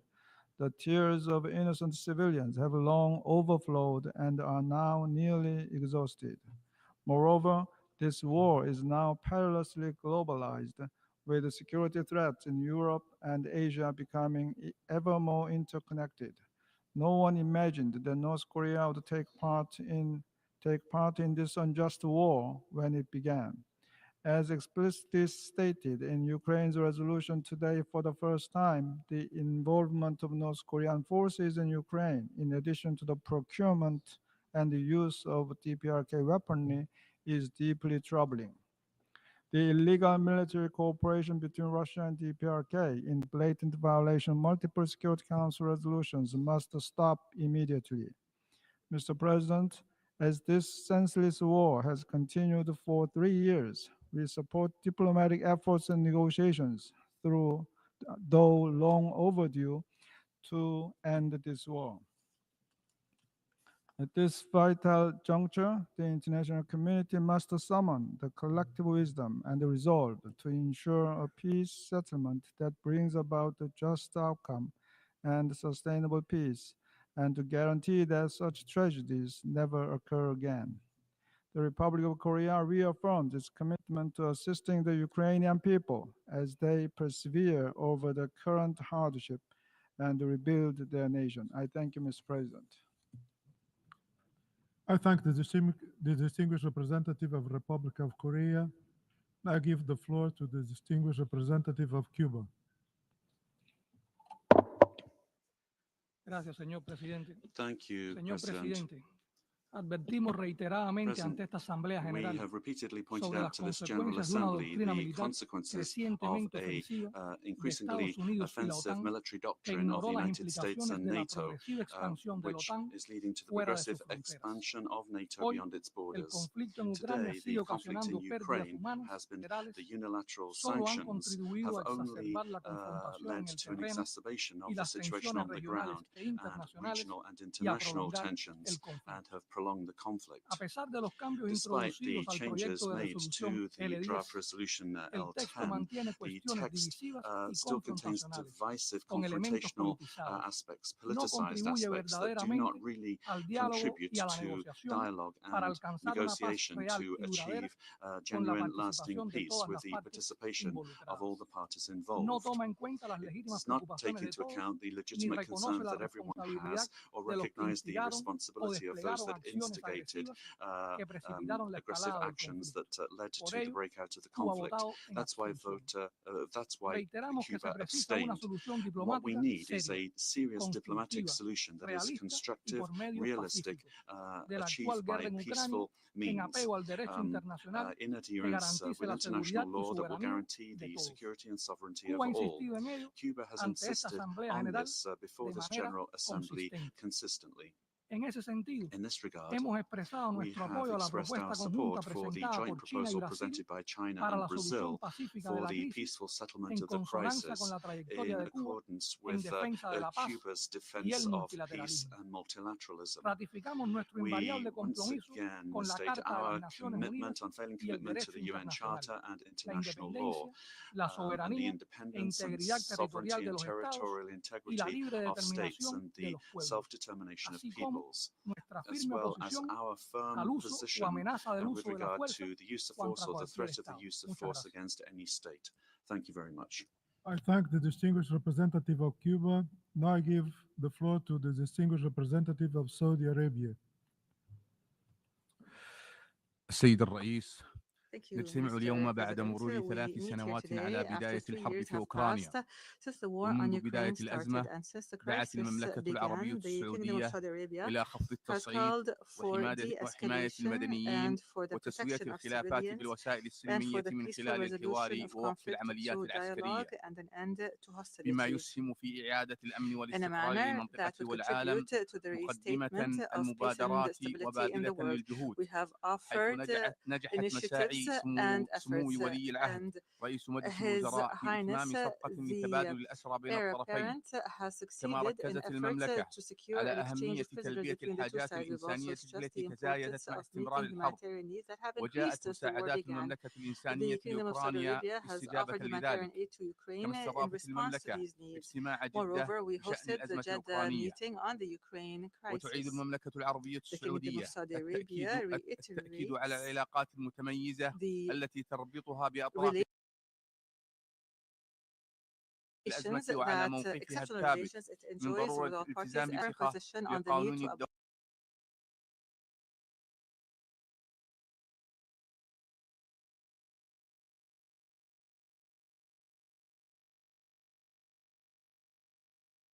abide by وميثاق الأمم the المتحدة. laws, the rules of international law, and السيد encourage بإيجاد in its تسوية genuine عاجلة لهذه الأزمة efforts to find والاستفادة a من just الظروف التي resolution to قد this لا crisis and to تتكرر take advantage of للوصول conditions لهذه that التسوية may not be حيث repeated to تيسر reach this المملكة settlement. The Kingdom of Saudi وتستضيف Arabia اجتماعات is تهدف facilitating إلى and إرساء hosting الأمن meetings that والسلام في aim at العالم establishing peace متطلعة and بأن stability in the تسهم world. الجهود We المبذولة hope that حاليا these في current إيجاد efforts حل would للأزمة contribute towards الأوكرانية reaching a وأن تفضي resolution إلى to the سلام Ukrainian دائم crisis and would lead بالطرق to a السياسية lasting peace والدبلوماسية through political and يعزز diplomatic السلم means والأمن that would bolster الدوليين international peace and ويجنب العالم security المزيد and من would save the التداعيات world from the الإنسانية further والأمنية humanitarian and والاقتصادية security and وشكرا economic السيد الرئيس. repercussions. Thank you. I thank the distinguished representative of Saudi Arabia. I give the floor to the distinguished representative of Turkey. Mr. President, let me start by thanking Your Excellency for convening this emergency session. After 3 years of intense conflict with immense humanitarian consequences, the war in Ukraine continues to have profound global implications for international peace and security. It has now become apparent that military means fail to bring peace, and yet the ultimate solution still lies in diplomacy. We have been witnessing that recently the calls for diplomacy, dialogue, and negotiations are gaining momentum. It is our sincere hope that the current efforts constitute the beginning of the end of the conflict and consequently pave the way for peace. Mr. President, even though the latest developments may seem like a novelty for some, they correspond to the long-standing position of Turkey, a consistent proponent for a peaceful resolution of this conflict in line with the UN Charter. Since the very beginning, we have been advocating that the focus should be on reaching a just and lasting solution through negotiations and diplomacy, while warning against the risks of escalation in the region. With that in mind, Turkey has remained in direct contact with both sides and opted to communicating its messages without intermediaries. In the meanwhile, we have continued to support Ukraine's territorial integrity, sovereignty, and independence. Ultimately, a just peace can only be achieved through direct dialogue and mutual understanding.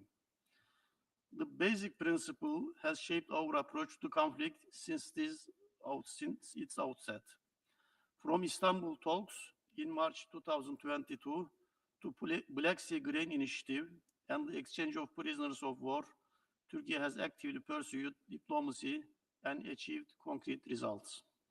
As ever, today we stand ready to facilitate an end to this war through negotiations.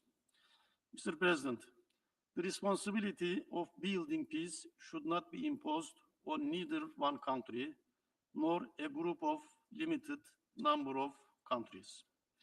It is time that we focus our efforts on a realistic and above all viable peace. Now more than ever, it is necessary to have both sides of the conflict present in the process in order for the peace talks to be successful. As Turkey, we remain committed to playing our part in the pursuit of just and sustainable peace. Turkish votes for both resolutions today and the amendments were carefully shaped to reflect this principled policy. Thank you. I thank the distinguished representative of Turkey. Now give the floor to the distinguished representative of Russian Federation. Господин председатель, Mr. President, я не буду объяснять not причины, по going to которым explain Россия the reasons проголосовала as против to Украины why европейского проекта. Russia Они voted against очевидны. the Мы о них EU-Ukrainian неоднократно draft. говорили. obvious, and we've named them many times. The only explanation here is the reason we voted against the American draft. Unfortunately, the absence of our amendment stating that we need to eradicate the root causes of the conflict, and also after the European amendments were taken in, the essence of it has become completely distorted. As a result, instead of an appeal for peace, which originally was put in there by the American colleagues, we ended up with yet another anti-Russian piece of paper, which is distorting the truth, which is creating unrealistic expectations, presenting as regards the way the international community can settle the Ukrainian crisis. This way, yet another opportunity was lost to hear from the General Assembly an appeal for fair, equitable, sustainable peace in Ukraine, taking into account the realities on the ground. We were ready to support that, but the EU and their supporters deprived us of this opportunity, thus having devalued and bankrupted the American draft. Under these conditions, we had to vote against a product which was unrealistic and not viable. I think that today our American colleagues have seen for themselves that the road to peace in Ukraine will not be an easy one, and there will be many who will try to make sure that the peace doesn't come for as long as possible. But this shouldn't stop us. We appreciated the initiative of the United States, and we do hope that this will be followed by other new initiatives, which will finally set aside the party of war in Europe. This is important, and this is important first and foremost to save Ukraine and the Ukrainians, which are being sacrificed by the expired Ukrainian president in order to save himself and enrich himself. I thank you. I thank the distinguished representative of Russian Federation. I now give the floor to distinguished representative of Syrian Arab Republic.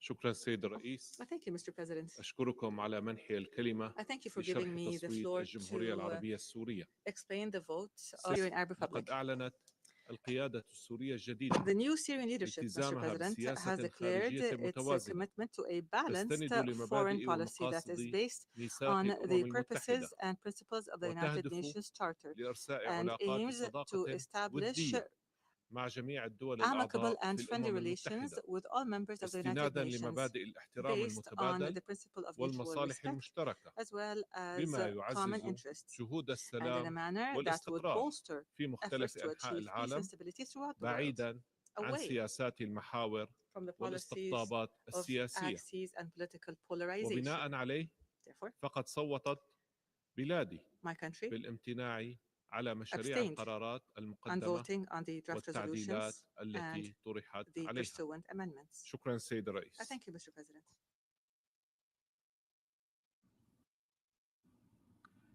I thank the distinguished representative of Syrian Arab Republic. Now I give the floor to distinguished representative of Tunisia.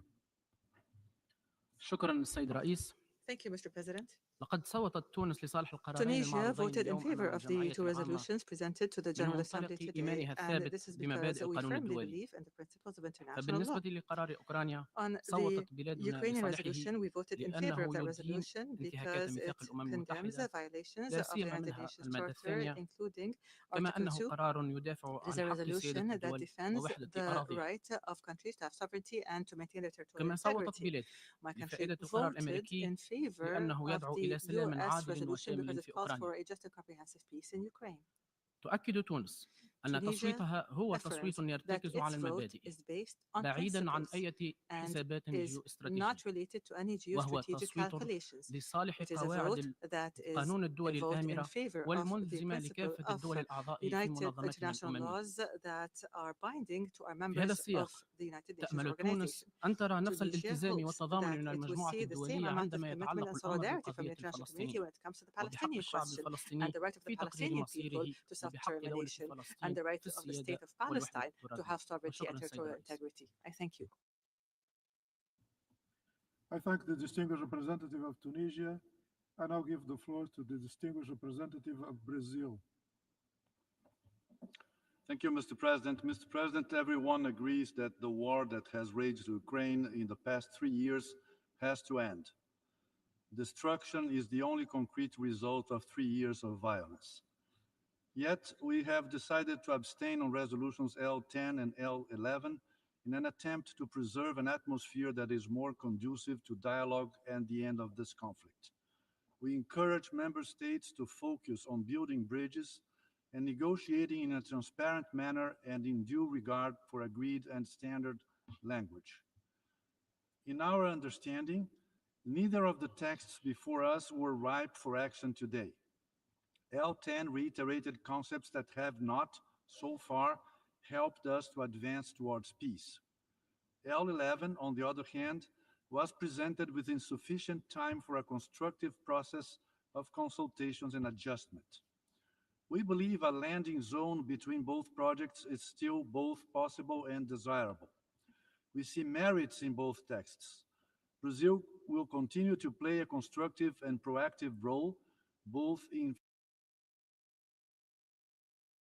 future initiatives in this assembly and through our group of Friends for Peace and recognized tenets of negotiation processes.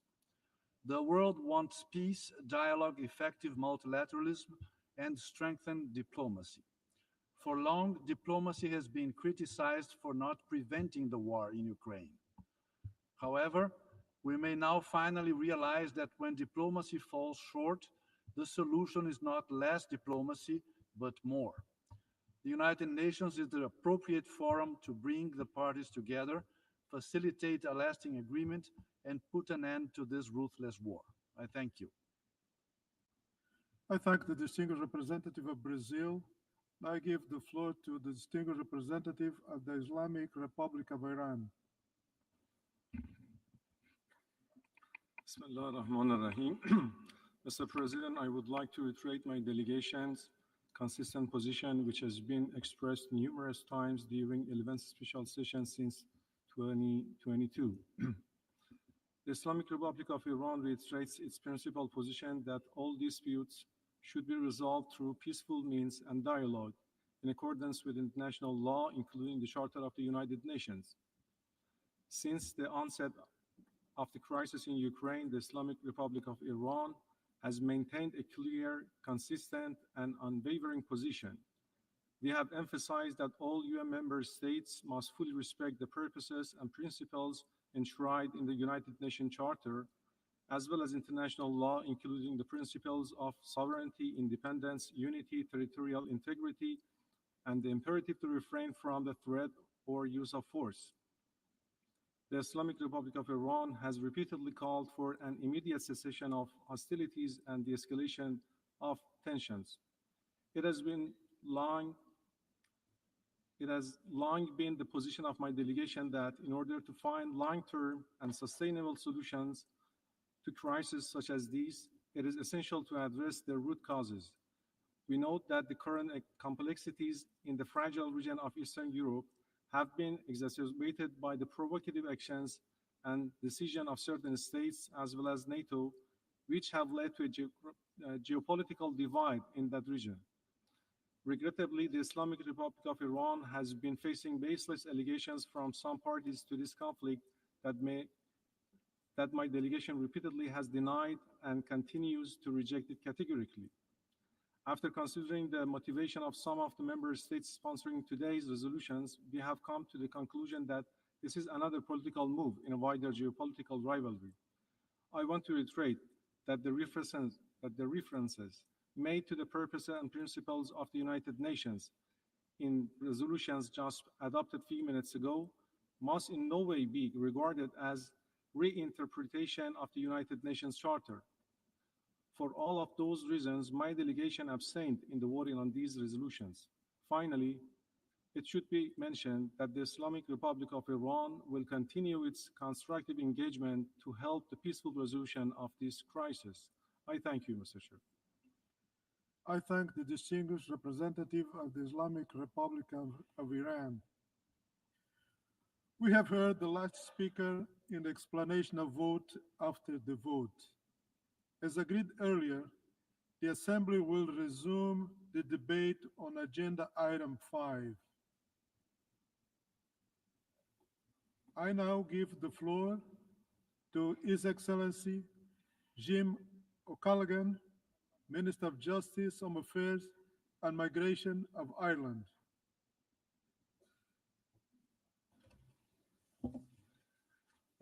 Mr. President, Excellencies, colleagues, today we gather in this hall on a very somber occasion. We are here to mark 3 years since Russia launched its full-scale invasion of Ukraine.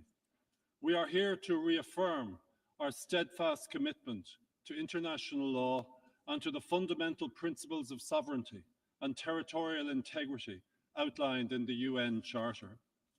Russia's full-scale invasion was an act of unprovoked and unjustified aggression against a peaceful neighbour. The brutality of Russia's actions has caused immense suffering and loss for the people of Ukraine. It has disrupted the global supply of food, grain, energy, and other vital commodities. It has undermined the foundations of the international rules-based system on which the United Nations is based. The principle that borders cannot be changed by force protects us all. And yet, a permanent member of the Security Council has cast this vital principle aside. This should concern us all. It must surely not be rewarded. The cause of Ukraine is not a case of North and South or East and West. It is the cause of right versus wrong. These are universal values that apply to each of us equally and in full. Any credible future for multilateralism depends on this. Let us recall, Mr. President, that on 7 occasions, this General Assembly has called for an immediate, complete, and unconditional withdrawal of Russian military forces from the territory of Ukraine. We have done so in overwhelming numbers. Today, Mr. President, we gather once again to call for an end to this war and a just and lasting peace in full accordance with the UN Charter. Mr. President, we all want this conflict to end. The distinguished minister from Ukraine has been eloquent in describing her country's desire to see an end to 3 years of war. The cause of peace must be our overriding objective and our guiding star. We welcome and commend efforts to bring about an end to conflict. We thank the United States for its commitment to advance peace for Ukraine. Many of us in this chamber have known conflict in our past. For some, the present is marred by conflict and its terrible effects. We in Ireland know the value of peace and why we must work to achieve and to preserve it. But we must also acknowledge that how we make peace matters. We must aspire to a comprehensive, just, and lasting peace, a peace that respects Ukraine's sovereignty, territorial integrity, and the principles of the United Nations Charter and international law. Ukraine must be central to any process and must determine the timing and terms of any agreement. We know that an end without justice is not peace. The people of Ukraine have endured over 1,000 days of attacks on land, by sea, and from the air, on their homes, their hospitals, their schools, and their critical energy infrastructure. Russia has forcibly deported thousands of Ukrainian children, forced over 14 million from their homes, and deepened the scourge of global hunger. The decisions of our shared institutions of international justice reinforce the collective condemnation that we, as United Nations member states, have made of Russia's reprehensible aggression against Ukraine. These decisions must guide us as we seek to craft a peace in line with the United Nations Charter and international law. And so we meet today, Mr. President, not for any partisan geopolitical agenda, but because the Russian Federation has failed to implement all 7 resolutions of the General Assembly. and it has ignored the orders of the International Court of Justice. Accountability for Russia's violations must remain a priority. Mr. President, in the face of brutal adversity, the people of Ukraine continue to demonstrate outstanding courage, resolve, and determination. Today, Ireland would like to honour their heroic efforts to defend their country and their freedom. They have done nothing to bring down this war on their heads. They deserve the same right we all claim of self-determination, to determine their own future in peace, dignity, and security. They deserve the unqualified support of each of us in this chamber. We are all agreed that the time for a just, lasting, and comprehensive peace in Ukraine is long overdue. Let us act now to advance this noble goal. In doing so, let us recall that if the UN Charter and accountability are not central to our endeavours, each of us is less secure. We know this from history, and we know that any common framework to deliver a just and lasting peace must uphold the United Nations Charter. I urge all states to join with Ireland in recommitting to these fundamental purposes and principles that are for the peace and security of all of us, of these United Nations. Thank you very much. I thank His Excellency Minister for Justice, Home Affairs and Migration of Ireland, and now give the floor to His Excellency Georgios Gerapetritis, Minister of Foreign Affairs of Greece.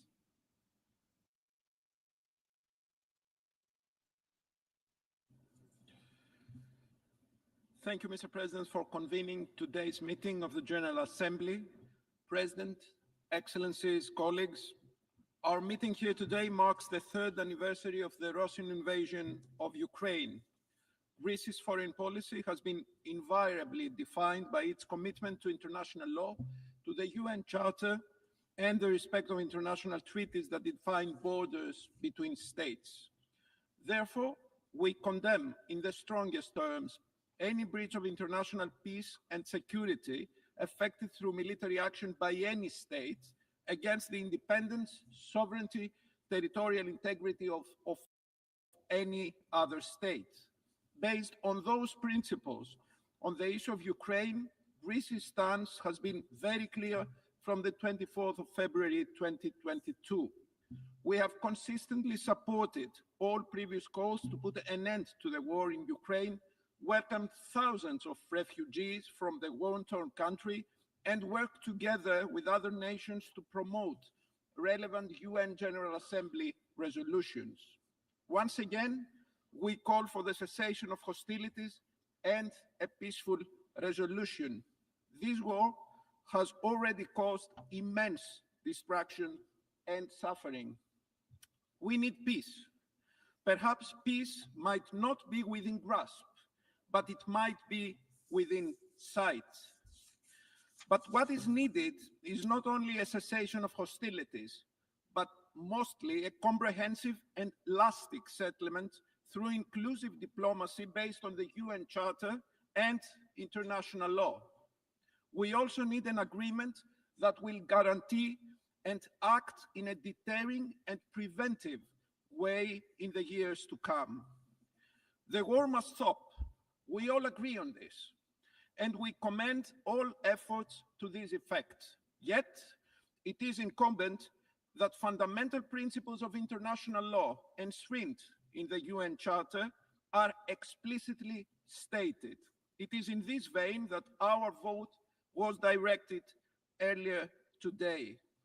We need to draw the right lessons and endow any future peace settlement with credible security guarantees for Ukraine that will deter and prevent the recurrence of war in the future. Ukraine is not a regional issue and should not be treated as one. It has a direct impact on global security and peace. It concerns us all in this assembly. Ukraine, Europe, indeed the world, need a fair, viable, and thus a lasting peace for Ukraine. Let us support this goal after 3 disastrous years of war, while at the same time hoping that this could also lead to a model of how to prevent similar calamities in the future. Thank you. I thank His Excellency, Minister for Foreign Affairs of Greece.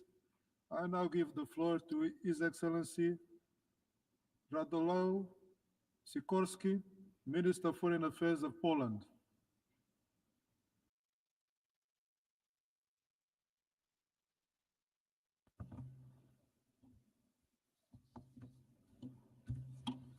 President.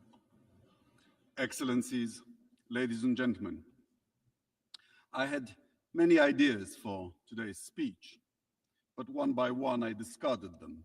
Because why? We live in turbulent times. After a short break from history that some of us enjoyed, it has again caught up with us all.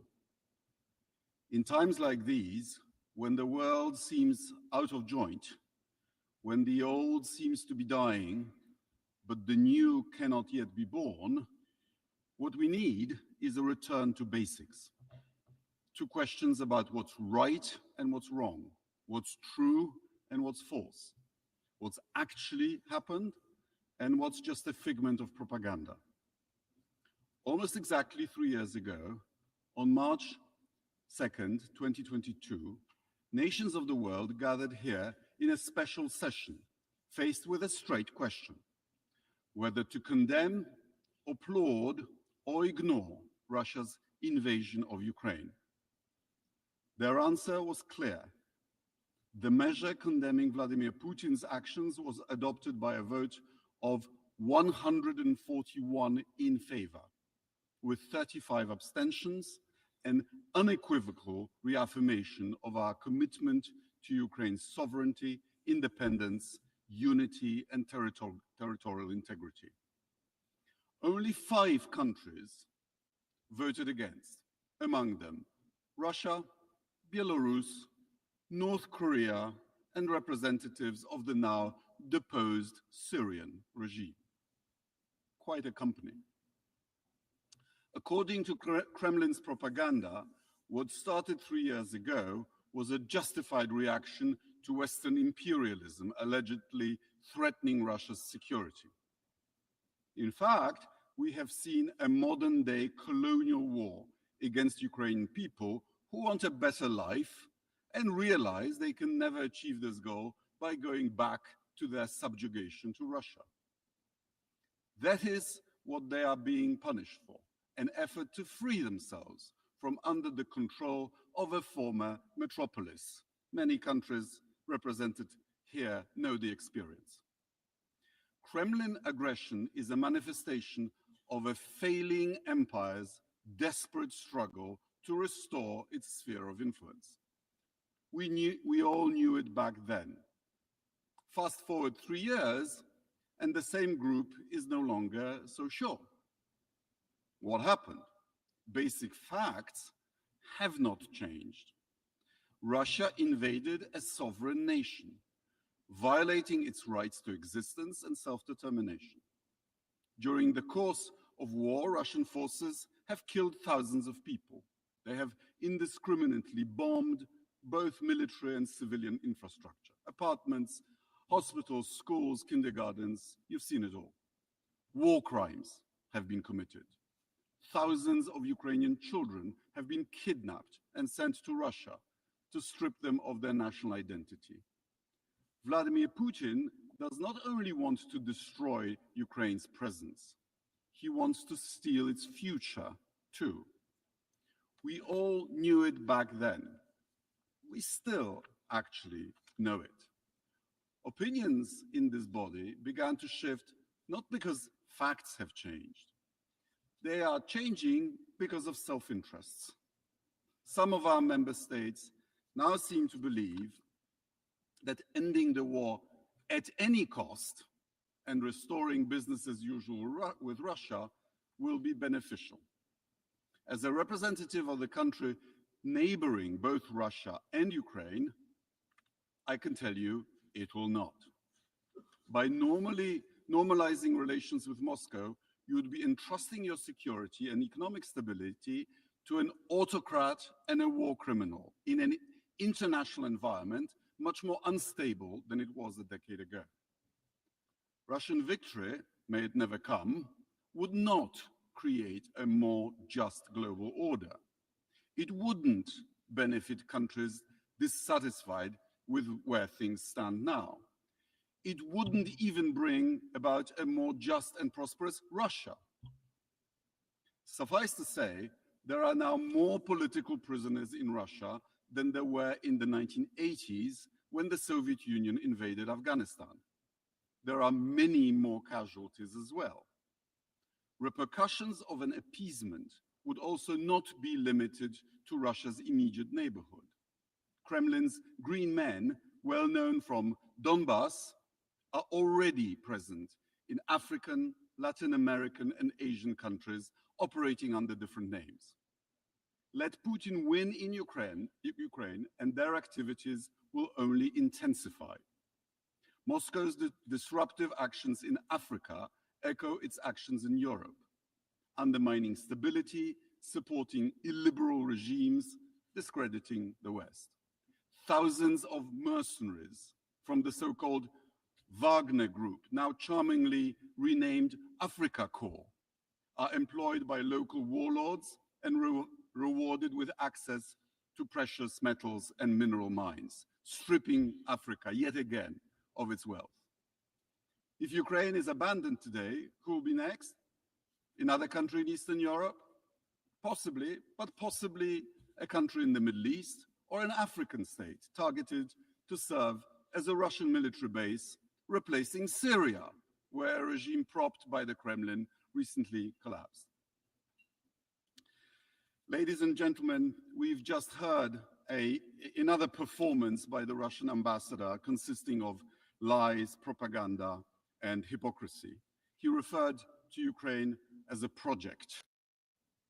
Ukraine is not a project. Ukraine is a country with a longer history than Russia. Ukraine is a member of this body for far longer than the Russian Federation. Ukraine has a history, language, and identity and aspirations all of its own, with borders confirmed several times in treaties by the Russian Federation. The mission of this body, from its foundation, has been to decolonize, not to recolonize. International community cannot appease aggression because violence reproduces by indifference. Basic facts that prompted our strong, unified reaction 3 years ago have remained unchanged. And when the facts don't change, we should stick to our guns. Poland, of course, supports peace, but peace that is stable and with justice for the victim of aggression. Thank you very much. I thank His Excellency, Minister of Foreign Affairs of Poland. I give the floor to Her Excellency Baiba Brace, Minister of Foreign Affairs of Latvia.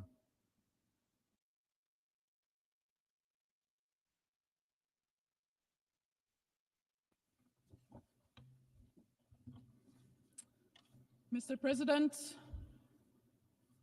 delegates, distinguished representatives of the member states. 3 years ago, Russia unleashed a full-scale aggression against its sovereign neighbor, Ukraine.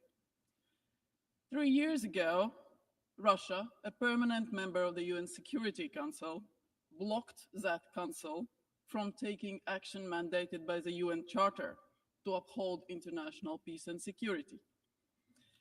3 years ago, the International Court of Justice ordered Russia to stop its military activities in Ukraine. That did not happen. So 3 years later, today, Russia, a 140 million nuclear-armed state, has failed to take even a fifth of Ukraine's territory. It has failed to break 40 million Ukrainians' will to be free and sovereign. But Russia will have lost 1 million killed and wounded this year while attacking an innocent neighbor. There is no shred of doubt that Russia is the unprovoked aggressor in this war. And let me be unmistakably clear, we all want peace. Ukraine above all wants peace. The only one opposed to peace resides in the Kremlin. It's Russia who continues to bomb Ukrainian cities and kill civilians every day while pretending to engage in peace process. Latvia welcomes all efforts to bring a comprehensive, just and lasting peace for Ukraine. A peace that is rooted in the UN Charter and international law, just as the Assembly voted today. A peace that guarantees Ukraine's sovereignty, territorial integrity, and freedom to choose its own future, just as all our countries want.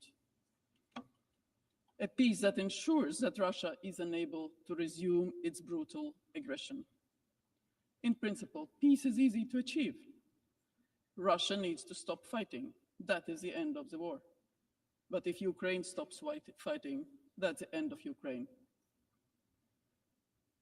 Ukraine has exercised its right to self-defense, clearly covered in Article 51 of the UN Charter. Therefore, countries providing support to Ukraine are not parties to the war. Mr. President, the Kremlin has a new favorite talking point about the root causes of the war and that they need to be addressed. Very well, let's talk about those root causes. Contrary to the Kremlin's twisted fantasies, this war is not about NATO or Ukraine's wish to join NATO, nor it's the reason for the war. Ukraine's NATO membership was not debated either in 2014, when Russia invaded for the first time, or in 2022, when a full-scale aggression started. So this war is not about Ukraine. It's not about fascism in Ukraine or protecting the rights of Russian speakers. No international human rights organization has recorded anything of that sort. And that's why we have international organizations. The Kremlin's blatant lies have been debunked every single day that Ukraine continues to stand strong and resilient as a democracy. So the root causes of the war are Russia's imperial colonial ambitions. Russia seeks to restore its imperial sphere of influence and change the international order. Russia seeks to control the future, choices, and resources of sovereign countries and peoples, not just in Europe, but in Africa and other continents. Therefore, ladies and gentlemen, addressing the root causes of war requires stopping Russia's imperial conquest once and for all. Therefore, we call on all countries, their parliaments and governments, to significantly increase their aid to Ukraine. Political, economic, military, financial, humanitarian, any assistance to Ukraine. The stronger Ukraine is, the stronger its position at the diplomatic table. Mr. President, this is not an isolated war, nor it's just a European issue. Its consequences are felt across the globe, affecting the food security, energy security, resources at some of the world's most vulnerable regions. According to several estimates, Russia's war against Ukraine has cost around 2% of the global GDP. 2% of the global GDP. Impunity for aggression in one place creates a domino effect, emboldening efforts to undermine international order elsewhere. So Russia must face international accountability for the crime of aggression. But we will continue to stand with Ukraine in its existential fight, just as we did today, showing that rights matter, that UN matters, that General Assembly and the will of independent countries matter. I thank you. Slava Ukraini.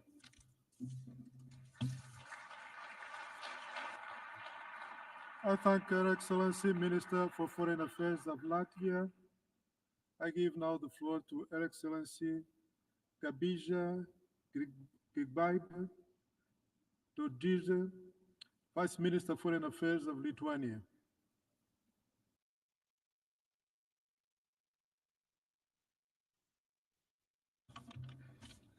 Mr. President, Excellencies, colleagues. We stand at the threshold of the fourth year of Russia's full-scale aggression on sovereign Ukraine, an enduring tragedy that has become Europe's darkest war since the horrors of World War II. This aggression is a blatant attack on the very foundations of the rule-based international order.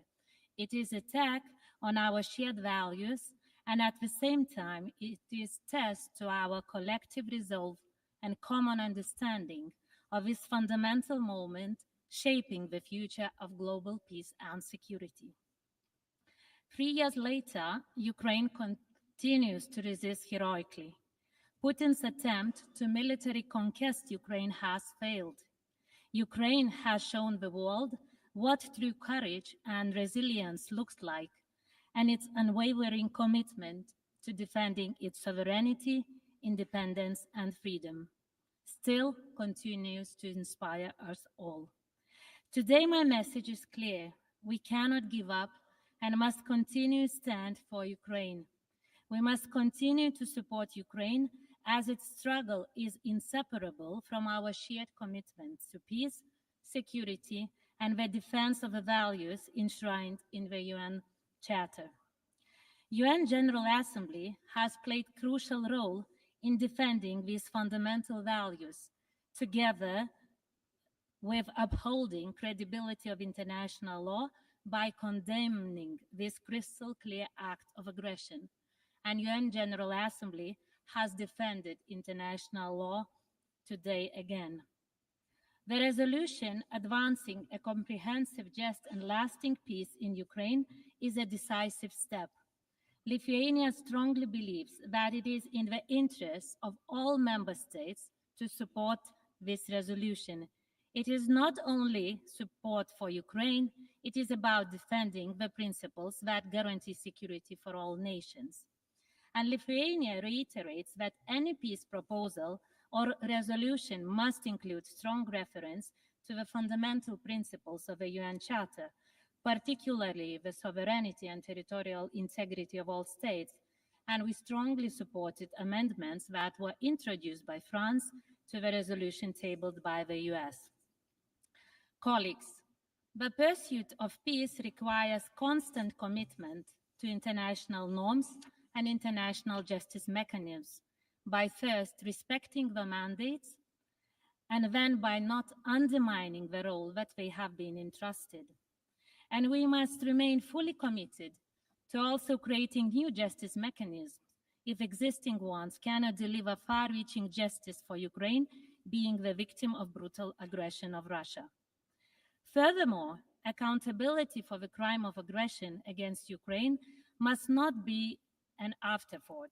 It must be a fundamental pillar of our legal response to Russia's aggression, because it is not only about having just ending for the war in Ukraine, it is about stopping aggression in Europe, making it far more likely that aggression against Ukraine is Russia's last unprovoked war, not merely the latest one. An unjust deal on the tribunal would only reward and embolden Russia not to stop. Furthermore, impunity of military and political leadership for the crime of aggression will empower rogue actors to challenge borders, sovereignty, and attack international rules with force. Wherefore, we all must be concerned about justice for Ukraine as it affects every nation, every economy, and every society. This is why Lithuania is advocating for a strong and effective special tribunal for the crime of aggression against Ukraine. Such a tribunal must have real power to deliver real justice, not create another loophole for impunity of those having the greatest power. Justice must also extend to Russia's accomplices, including Belarus. Lukashenko regime must be held accountable, and not only for the crime of aggression against Ukraine, but also for widespread and systematic human rights violations against its own people. That is why last year Lithuania has referred situation in Belarus to the International Criminal Court concerning alleged crimes against humanity, including forceful deportation. We must also continue to support UN investigations, including the work of special rapporteurs, in identifying war crimes and delivering justice. These mechanisms are under increasing pressure and face threats to their funding, so we must defend them. Strengthening international justice is the only effective way to prevent future atrocities.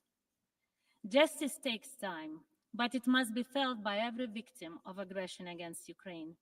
And the establishment of the Register of Damage for Ukraine represents a significant international effort and an essential first step towards creating a mechanism to deliver justice and compensation for Ukraine and its people. Visibility of justice and its real impact are important, as well as our all humanitarian efforts towards alleviating suffering of Ukrainians on the ground.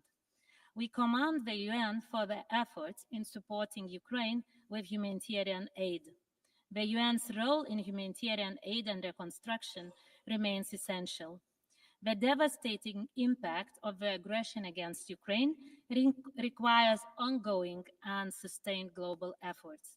We urge all member states to stay committed.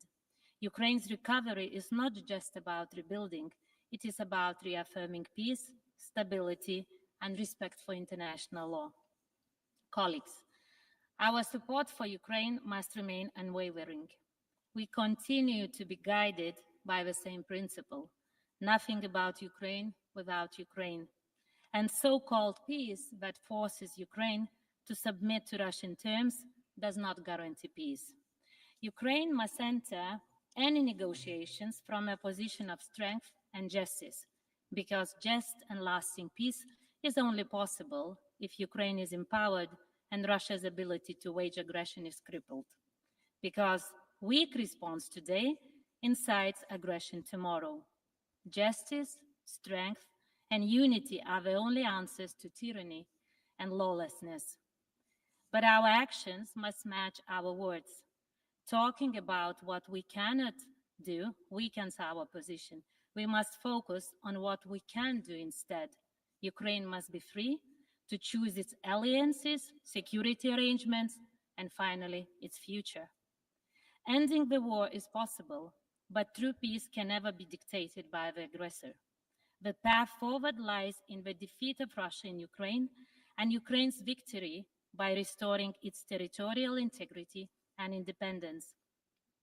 Just and lasting peace is possible, but only if Ukraine is strengthened and Russia's war machine is dismantled to prevent future aggression. So the choice is clear: future shaped by Ukraine's victory as being strategic victory for all of us, or a world where aggression runs unchecked. So let us make wise choices on which the fate of nations depend today and tomorrow. Thank you, Mr. President. I thank Her Excellency Vice Minister for Foreign Affairs of Lithuania. I now give the floor to His Excellency Traian Ristea, Deputy Minister for Foreign Affairs of Romania.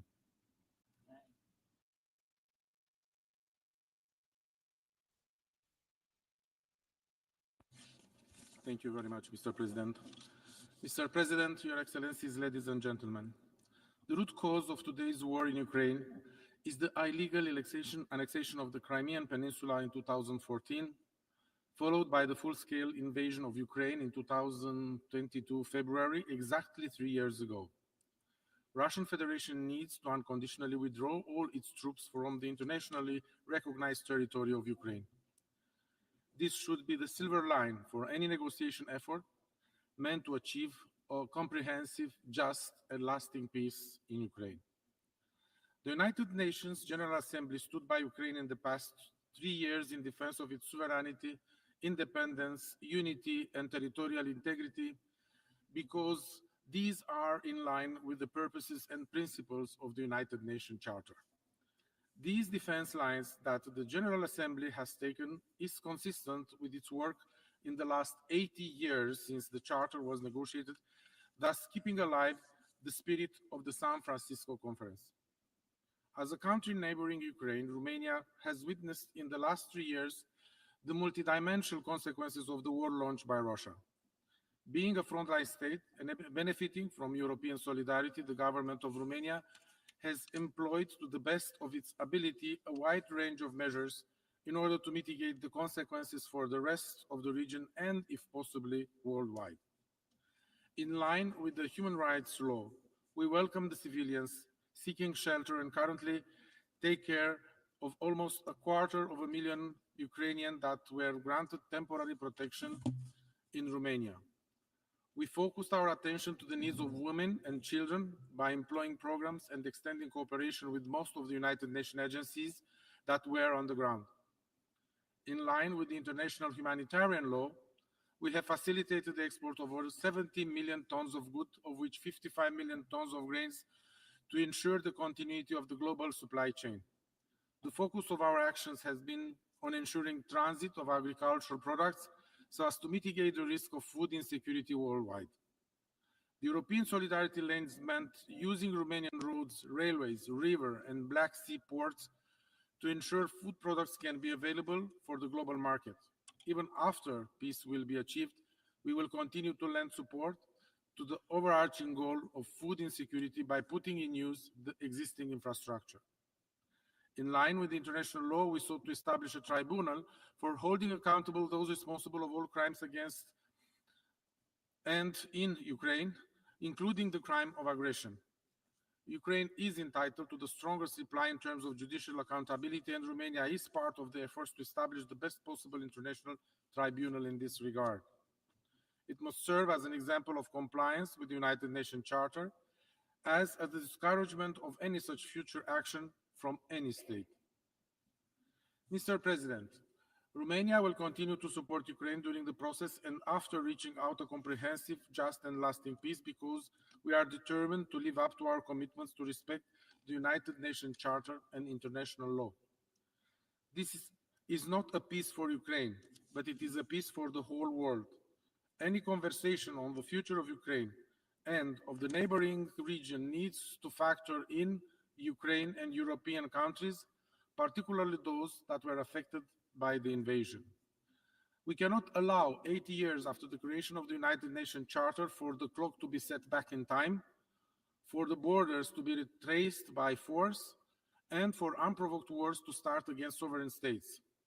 The principles and values that bind the effective multilateralism with the United Nations at its core cannot be bluntly ignored. Mr. President, the support of international community is necessary for Ukraine because it is for legitimate reasons, and it should be the same in any situation when the purpose and principles of the United Nations Charter are blatantly violated. For these reasons, Romania decided to co-sponsor the Ukrainian resolution adopted today. And I thank you very much, Mr. President. I thank His Excellency, Deputy Minister for Foreign Affairs of Romania. We have heard the last speaker in the debate on item for this meeting. We shall hear the remaining speakers at 3 p.m. today, Monday, 24 February, in this hall. The meeting is adjourned.